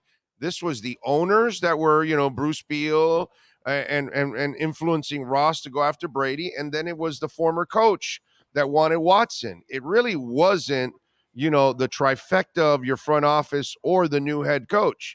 And so these guys, everything they've said has been exactly what they have done. They have been committed to the guy. And if you listen to McDaniel, my God, he was in love with the kid right from the get-go, right? Once he started watching film, he was caught. He was done. Yeah, it was really interesting. And he said this part before, but just like I had to convince him that he was good. He had never had the coaching that wasn't like negative, constructive criticism. Like it was always that. So he never really viewed himself in the light that McDaniel saw him. And so the one question I always got from people over the last year is like, what changed, right? Because everybody saw over the previous year how it seemed the Dolphins were trying to look at other options, whether it be Deshaun Watson or whether it be, Tom Brady, and they lost a first round pick for talking with Tom. So what changed? And McDaniel changed. McDaniel was the big change in the organization, and that he viewed Tua in a way that the previous coach and a lot of people within the organization may not have viewed him. And so, a part of why Tua had the year, a large part of why Tua had the year he did when he was on the field, was McDaniel's belief in him. And a large part of why the Dolphins have been unwavering that he's our quarterback, that we're going to pick his fifth-year option earlier than anybody picks up their fifth-year option to show him that, is because McDaniel's belief in him. Now, there's still the big avenue that Tua's got to stay healthy to prove it all right, but that seems to be the only question left. And it seemed McDaniel, even before Tua had this breakout year, knew that this was in him.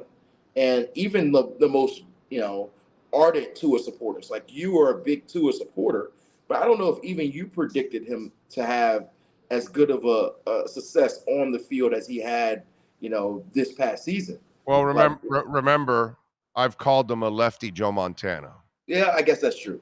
True. Yeah. So trust me. Maybe not you. Maybe most Tua supporters. What he's done than most Tua supporters with this. Right. What he did now, he just scratched the surface. I'm expecting more from him. I'm expecting a title from the young man. So, the lefty Joe Montana will get it done. So I'm a crazy maniac, bro. Yeah. I have way higher standards for that kid. I think Cam, I'm convinced he's a pure passer, bro. And those kind of dudes, they are priceless in this league. Yeah. When you can place the ball wherever the hell you want, and you have that accuracy and that intelligence and that anticipatory skills, to me, that's what makes a quarterback. Mm-hmm. And he's dedicated and he's intelligent and he's, he has all the traits, man. He just has that injury stuff that he has to kind of figure out, and if he can overcome that, I have never doubted his ability. That's the difference between me and others. I can question his durability, but his ability, I think it's exceptional, bro. Yep. Really do. I really do. And it's Shad thinks it's shtick. He thinks I'm all shtick about this. He thinks at times, do you really believe this about him? I'm like, bro, I get you don't, but I do. I'm sorry. Yeah. I believe the kid's a damn player, bro. I've said it before, but Tua to me is the most polarizing quarterback from what the perception is for people who truly believe in him and people who hate on him. Since probably Tim Tebow.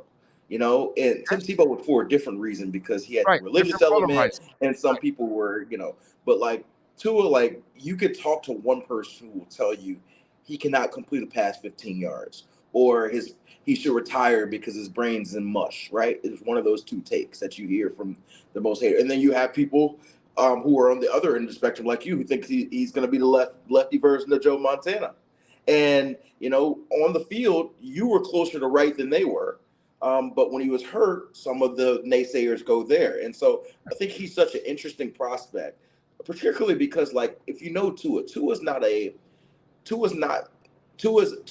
becoming more personable, but naturally he's not a big headline drawer with what he says and everything. So for this guy to be like one of the most 2 or 3 most talked about players in the league is just such an interesting thing for me to watch, just given who he is personally. But once again, he becomes one of the key stories of this season upcoming. Everybody wants to know, okay, one, and the main and really the central question is, can he stay healthy? And if he does, then the secondary question is, can he repeat or improve what he did last year? And if the answer is yes to both of those questions, then not only do Dolphins fans have a potential top 5 quarterback, they should be a championship contender. Because I think that is the last step for them is, can your quarterback stay healthy? Can he repeat a Pro Bowl level of play? If he does that, then there's no reason why we aren't talking about this team as one of the best 3 or 4 teams in the AFC. Are they done in free agency? I know right now you're kind of hanging out in Mexico, having some fun there, and you're not much of a free agency right now. But what do you think about the Dolphins in free agency? I was about to say, I've not talked to anybody in the last 60 hours about free agency. And so maybe there are some happenings that are happening in the US of A, but I do not know about them. I am completely shut off from all of that. I think I told you before, this time of year, you're coming out of the league meetings, you'll see occasional signings like Calais Campbell, for example, just got signed from the Falcons. That's a substantial signing that happened after the league meetings, right? And so you'll see a few of those. Doesn't mean the Dolphins are involved in that, but you'll see a few of those. I heard they were in the mix for Irv Smith, but, he wanted to go to the Bengals. And so, you kind of just take your swing at maybe 1 or 2 guys, but if not, I don't know that there's going to be a lot more until after the draft. And so I think McDaniel talked a little bit at the owners' meetings about the offensive line and how everybody wants the upgrades there, but they don't intend to spend, double-digit $1 million on another offensive lineman. So anybody waiting for that big splash offensive lineman is probably going to be disappointed. I think they end up maybe signing a depth guy either before or after the draft, and then everything else is geared towards the draft, finding maybe a tight end, maybe finding an offensive lineman, maybe a running back, maybe a linebacker or safety or corner. They've got a lot of different spots they can fill. And like I said before, they've only got 4 picks. I'd anticipate them doing some trading back where they could get that number up to like 6 picks, something of that sort, so they can, make a few more swings at depth position. So I think for the most part, you're looking at the structure of the 2023 Dolphins. So let me ask you something, because I've asked all the guys, and I know the last couple of days, obviously you have better priorities right now, enjoying yourself there, and I get it. But dude, what the hell's going on with Brandon Shell? Because none of you can answer this for me. Like, he doesn't sign anywhere. He's available. So I can tell you, he played well here, man. He did all right. Yeah.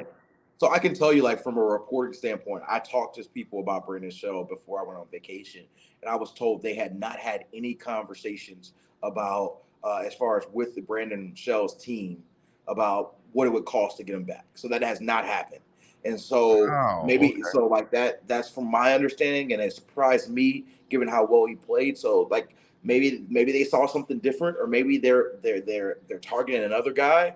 I don't know, but it surprised me to hear that there have not been. It's not like, because I think I told you before, sometimes it's like, hey, maybe Brandon Shell wants this number and they aren't there yet. But from what I understand, there hasn't even been that much of what would it cost to get you back conversations at this point. And so maybe that changes, but right now I haven't heard much in that respect. Okay. All right. That's kind of strange. Out of we're all watching from afar. The Lamar Jackson thing just continues on a really ugly path. I almost feel like we're headed for a long holdout.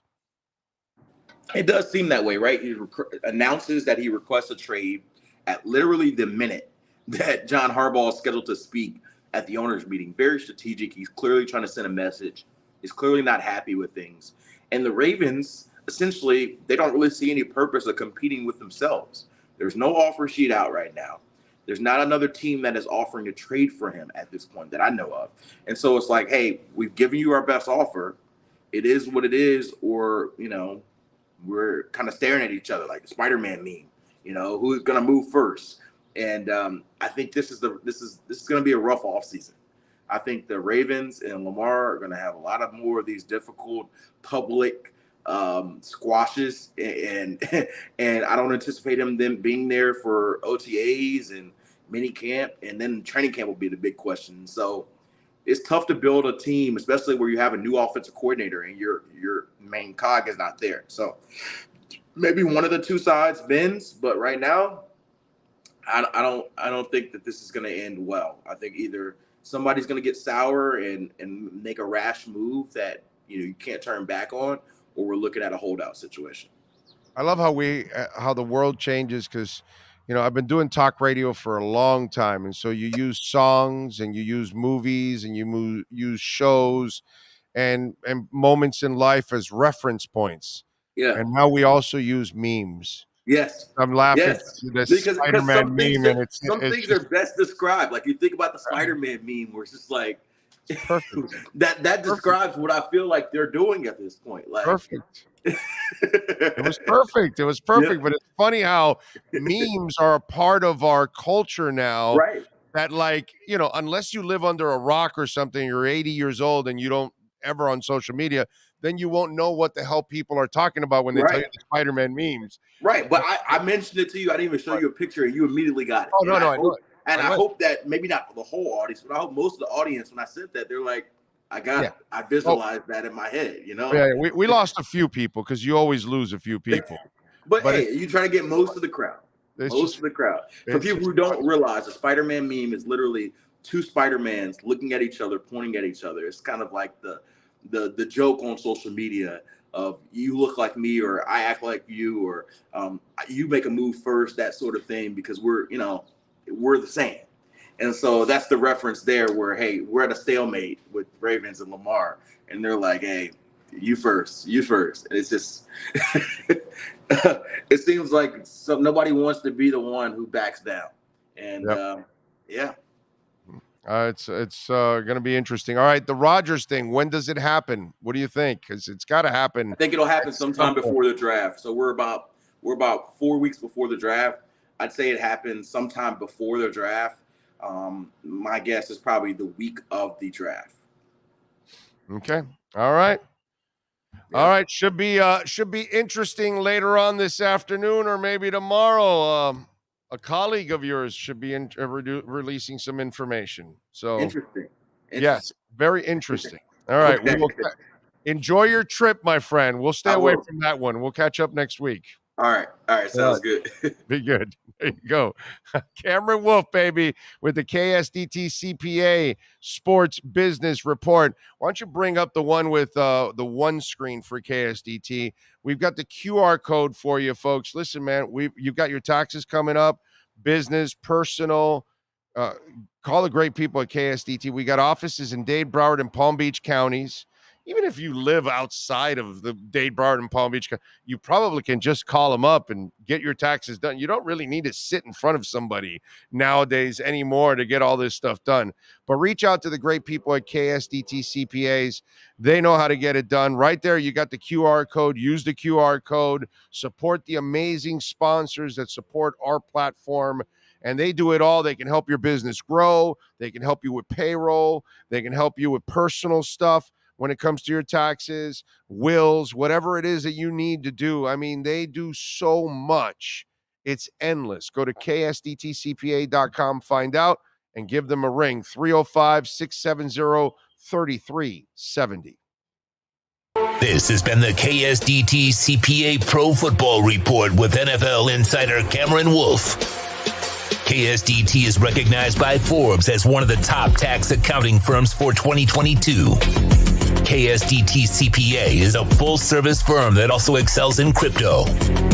Visit them at ksdtcpa.com or call 305-670-3370. All right. We're at Craig Zinn's Acura of Pembroke Pines, as you all know. And by the way, I'm hearing, got a little more information, because you all know once they get the electric car, I'm getting it, right? And apparently It'll come out early next year, they think. But this is the cool part about this. Just in case, for those of you that know, in August, they may be now starting to take orders. So they want to see what kind of a demand there's going to be for the vehicle so they know what kind of production they have to go into. So they don't produce too little or too many. You know what I mean? So I know in August, I'm going to be one of those people signing up to get the car when it gets released in early 2024. And it could be released somewhere in February or March. So it's a 25, actually. All right. And I'm told it'll have around 300 miles in the range. So that's good. I want that. That's what I want my first electric car to have, at about 300 miles. I think 300 miles is cool because that means I don't have to charge it every day. I could charge it every couple of days, because it's not like I'm driving 300 miles every day, but I probably don't drive 300 miles in 4 days or 5 days. Right. And normally if I'm just going to work or whatever, coming to here or whatever, I'm not going to drive a lot. So I can't wait. I can't wait for the day that I have a vehicle that I never have to visit a gas station again. That is going to be so freaking cool. By the way, the Integra is here, and it is the sports car of the year. I don't know if you guys know that, but the Integra, come on out, man. Check out all the vehicles they've got going on. The Integra is absolutely a beautiful vehicle. The 2023 RDX, folks, they've got $1,000 off loyalty savings. So come on out to 15601 Pines Boulevard, just off of I-75 and Pines. They've got a fleet of certified pre-owned vehicles that are in amazing shape. Man, look at that. That Integra looking nice, bro. Very nice. Very nice. So I can't wait to get my electric vehicle. What do you got? Pat McAfee sent a tweet out while you're talking to Cam. Ooh. He says, "Hello, beautiful people. As of a few minutes ago, I have filed for the dismissal of Brett Favre's defamation lawsuit against me in a federal court in the fine state of Mississippi. I very much understand that next to nobody on earth wants to hear more about this type of stuff. So I apologize for contributing more negativity and bullshit into a world seemingly filled with too much of them both to begin with." He went on to say, at the beginning, he thought the lawsuit against me was a joke, a rib. And then he goes further on down. He says, regardless of what happens legally, I'd like to showcase what our show is actually about and extend an invite to Mr. Brett Lorenzo Favre.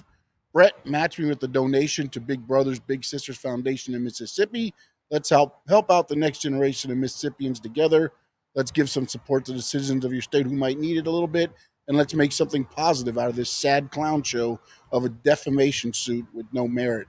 And then he went on to do a couple things, and he did put one post of the official filing. He put a picture of it on there as well. That's on his on his Brett Favre has no shot at winning that case. He's a really dumbass country bumpkin. That's what that proves to me, is that Brett Favre is ignorant and a dumbass country bumpkin. That's what he is. Like, you committed the crime, dude. Like, it's proven by others there. There are clear texts that you say, will they find out that this is supposed to go to, poor people and stuff like that? Like, you incriminate yourself in those texts. It's like having a blatant recording of trying to steal votes. It's there, bro. It's right there. He's got no shot at beating Pat McAfee. Zero. But I hope he goes through with it, because he's so stupid that he's now going to have to get, in court, he's going to have to be on the witness stand, and then they're going to expose other things we're going to find out about. Other things that are going to add to his lack of credibility. But whatever, man. What a dumbass. That's all I can say about Brett Favre. He's just not very smart. That's what it is. Just because you can throw a football doesn't mean that you actually have any kind of intelligence. Tadao says, catching up concert talk, first show, Cheap Trick, Sunrise, 1979. Love that place. Love that place. John Geeb, a little love on the super chat. He says, Louis Riddick this morning said, if Tua's healthy, Miami's winning the AFC East, period. Going on that, Miami gave Buffalo everything they could handle while not having a healthy roster, and Greeny's face was priceless. He was shocked. I think Miami's winning the division. I think I've said that already, right? I'm sorry, but Miami is going to win the division this year. So, yeah. I agree with Louis Riddick. And Mike No Go Zones also on the super chat. Where's his at? Thank you, sir. He says, good afternoon, Big O. Just want to send a shout out to the FAU Owls and Canes basketball team. Nice job by you, Mike No Go Zones. Thank you, sir. And don't forget, you can make a donation through Cash App or Venmo at Cash Big O Show.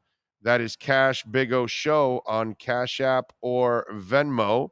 Let me see if we got anything. And can I answer Knight's one super chat where he said it wasn't about Tua, it was about a previous tweet? Yes. I know the Tyreek Hill one was about a previous tweet. The problem was somebody attached it to our show. On when we sent it out on Twitter and put it there. So I brought it up for that reason, because I do know people were trying to make it seem that it was a jab at what again, the Tua haters are trying to say it was at. Fair enough. I know. I saw the timeline and everything else. I was just going off that. Okay. Fair enough. Fair enough. And don't forget, folks, it is end of the month here at Acura Pembroke Pines. And by the way, the lot is overflowing with cars. They've got an enormous selection. So when they went through, not these guys always had a really good selection, even in tough times. But I know that, when we had supply issues, dealerships all over did not have a great selection. These guys always have a great selection. Tons of models, colors, styles you want. They've got it all. So come on out here and check it out. And a lot of cars being prepared to be leaving out today too. Yes. Right here in front of us. Yes. Well, the Integra sells like it's hotcakes, bro. I mean, that car is popular. That's why it's the voted number one sports car in the United States. Pretty cool. Very cool. You got something else there? Because I thought you were opening the mic up for something else. Okay. All right. Trying to get the latest here. Trying to get an update on Bitcoin, because I know there's an update. It just has not updated. And I don't know why. It's kind of a little slow right now. You know what? Let me just put it here, actually. And there we go. I can actually put it here and figure it out. There we go. And I'll get the latest price, because I'm hoping, by the way, that it's able to cross the 30,000 mark tonight. I think it's a possibility. We shall see. We shall see if it can cross the 30K mark. All right, so we got what happened, bro? Heat tomorrow night, by the way. Back in action. We'll see if the boys can do something and avoid the damn playing round. 28,400 right now for Bitcoin. What happened, bro? Why'd you throw the phone and all that? We got some bad news? Bam Adebayo, questionable. Right hip contusion. Oh, okay. They're gonna lose it. They're gonna lose to Dallas. They're gonna lose to the Dynamic Duds? They're gonna lose to the Dynamic Duds. And you know what will probably happen? The Dynamic Duds will sit, which will make Dallas better. And they'll win. That'll be funny. That'll be hilarious if they do that, dude. If they actually can if they actually Kyle Lowry questionable with left knee shortage. My left knee kills me every damn day I wake up. From now on, I'm questionable every remote. You should use Red Recover, bro. That's what the Lowry kid should use, or kid. The old man should use a little Red Recover. Okay? And by the way, the hats are in at redrecover.com. So if you wanted a hat to try to grow back your hair like I am, folks, you can get them at redrecover.com. They've got them. And go to redrecover.com, use our code Big O. You'll see mostly it'll be about the doggy wraps. But if you go and contact us, you can contact them. They still have the human wraps too. So if you're looking for shoulder, knee, elbow, you name it, back, neck, you got shoulder pain, redrecover.com, red light therapy can resolve that issue, man. I'm telling you, it helps. Even Sean, who just reminded me of it with his knee on knee, his bone on bone issue, he uses the wraps and it alleviates it. Kyle Lowry, little Red Recover, bro. Let's go. It's playoff time. This is a soft. You're out for league. Sortis at playoff time? Telling you, they've mailed it in, bro. If I'm Jimmy Butler, I'd take away the Godfather from him. Yeah, but he takes a lot of games off too. Yeah, but this is playoff time. At least Jimmy comes back for the playoffs. Yeah, but he scored 12 I would points in the kick last Kyle Lowry straight out of my damn life. Well, Kyle Lowry should have never been on this team. And by the way, it's Jimmy Butler's fault why Kyle Lowry's on this team. Yes, but make amends in the locker room. Just tell Kyle Lowry, you're dead to me.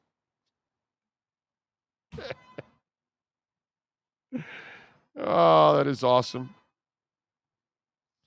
Emilio says, I think we have to consider that the Miami defense will be much improved, and that will impact the close games we lost last year from L's to W's. Emilio, you're bringing common sense to all of this, bro. What's wrong with you? Yep, there goes the heat. Right there. It is almost as big as Kyle Lowry. Thank you for visiting us, Kyle. That was it. Drive-through. That was it. Right, heading to another drive-through. Yes. All right. Yeah. You know what? I'm gonna put that right there. I'm gonna put this right there. You see? Yes. Okay, that's it. There we go. All right.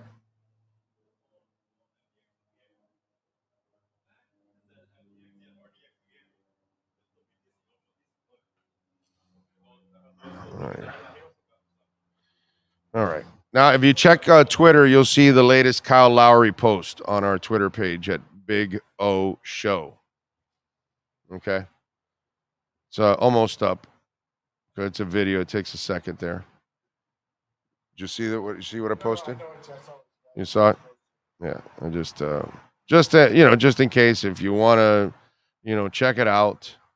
We got a picture of Kyle Lowry leaving, Craig Zinn's Acura Pembroke Pines. So we figured, we'd actually, post it out there to make sure people know that Kyle Lowry was here at Craig Zinn's Acura Pembroke Pines. There's going to be some that'll pick it up, but I wonder if they'll look that far back to actually figure out. We'll find out. It's awesome. They'll figure it out. They'll figure it out. I mean, So it's all right. They'll figure it out. I think they will, but it's there. You can pull it up there for them on the show, because we do have some people out there that probably don't even have Twitter. Sean, I got a bone on bone in my left knee. Also sucks. I think it's I got it on my right knee right? and my left knee. I have no card, but my right knee also have a hole in my femur bone. Drill in to get scar tissue to grow back. Juice F5, thank you for the love in the super chat. He says Luka will leave Dallas for Miami thanks to Kyle. Well, they don't have a franchise tag. Is he a outright free agent at the end of the year? Is he? Ira brought that up. I can't remember if it was on a Red Recover or if it was during the Craig Zinn Acura Pembroke Pines report. He brought up one time that Luka may be somebody that the Heat can go in on. But I can't remember if it was a trade or if he was a free agent and all that. I can't remember exactly the whole details on that. I have to look that up. How will they get him to lose weight? It was with you because you said the same thing. He's not a Heat player because he's not a Heat player because of his size. I think you said Big Country. You called him Big. Now I remember it. Yes, it was during an Acura. Yeah, it's because he's Brian Big Country Reeves, just a smaller version. It's a shame because he's such a great player. God, he's so good. I hope he takes care of himself because he's not going to last as long as he should if he just lets himself go like that. So, yeah. Holy Juice 5. Juice 5 becomes nice. Samuel Rose says, I don't have Twitter only because I heard it's toxic and I'm not up to top cases. I'm sorry, Big O. Well, there you go. There you go. There, see Lowry in the background leaving. There you go. So it's Kyle Lowry in the background leaving Craig Zinn's Accurate Pembroke Pines. So Twitter is toxic. Dolphin fans always fighting. I love it. I love it. All right. We are out of here. We thank Ira Winderman, Manny Navarro, Cameron Wolf. We thank, of course, Sean Stanley, the man, the myth, the legend, that masters this entire platform. We thank all of you that tuned in. Don't forget to hit the like button whenever you're listening to the show, watching the show all weekend long, during the evenings, anytime, right now, before you go. We will see you on Monday morning at 10 a.m. Although tomorrow I may be doing a crypto show. Oh, and real then quick, tomorrow at 5, you're going to do a wrestling show. Yes, with myself, Fergie Frisco, and Chad. Emilio is asking a question about the SUV. Sorry, I just saw it come through. Big O show that electric SUV from Acura. Do they have any idea the money yet? Can you get that info? No, not yet. They don't have the money yet. And there's going to be a couple of models. Okay? So I'm told there's a couple of models. Don't know yet what it's going to be. You know? But if I'm just going to guess. Okay? I would say it's somewhere between the 35 to 45 range. Probably. That would be my guess. I might be completely wrong. It might be a little cheaper. Might be a little bit more expensive. I don't know. But there's going to be 2 models too. So that I'm also told. Okay? So there you go. But I will be getting it once they start taking names in August. I will definitely be one of those that is going to put his name in there because I am dying to go green, baby, and do my part and help out. And I don't want to leave a crappier world for my daughter. You know, I think that's all of us that have kids. We got to do our best to leave a better world for our kids. We have done way too much to destroy it, unfortunately. I love you all. Appreciate all of you out there. You all have a great weekend. Go Canes, man. Go FAU. I hope on Monday we're all talking about a FAU NCAA championship game. Because it would be Monday night, right? It'd be Monday night, yes. Yeah, it'll be Monday night. So that'll be awesome if we get our wish and both and FAU advance. Sean, you good? It's WrestleMania weekend. I'm great. It's still real to me, damn it. There you. We thank Mr. Zinn. We thank, of course, Larry Schlossberg, Pat Nasto, Tony Stampone, all the amazing people out here at Craig Zinn's Acura Pembroke Pines. Remember, if you own or lease an Acura, come on out here and see Jordan Ferber and Mike Chan. They do an awesome job with their service center, second to none. Take it from a person that has owned an Acura for about 13 years now. I've owned an Acura. We've had several Acuras in our home. So, you know, and I can't wait to buy my next one next year. And I get my first electric car ever, which will be an Acura. Looking forward to it. So come on out to 15601 Pines Boulevard, just off of I-75 in Pines, and tell them that Big O sent you. They'll take care of you here at Craig Zinn's Acura Pembroke Pines. We'll see you on Monday. For you crypto fans, I'll be on tomorrow around 12 or 1 o'clock. I'll have a crypto show for you. Okay? Got a lot of things to talk about. Be good out there.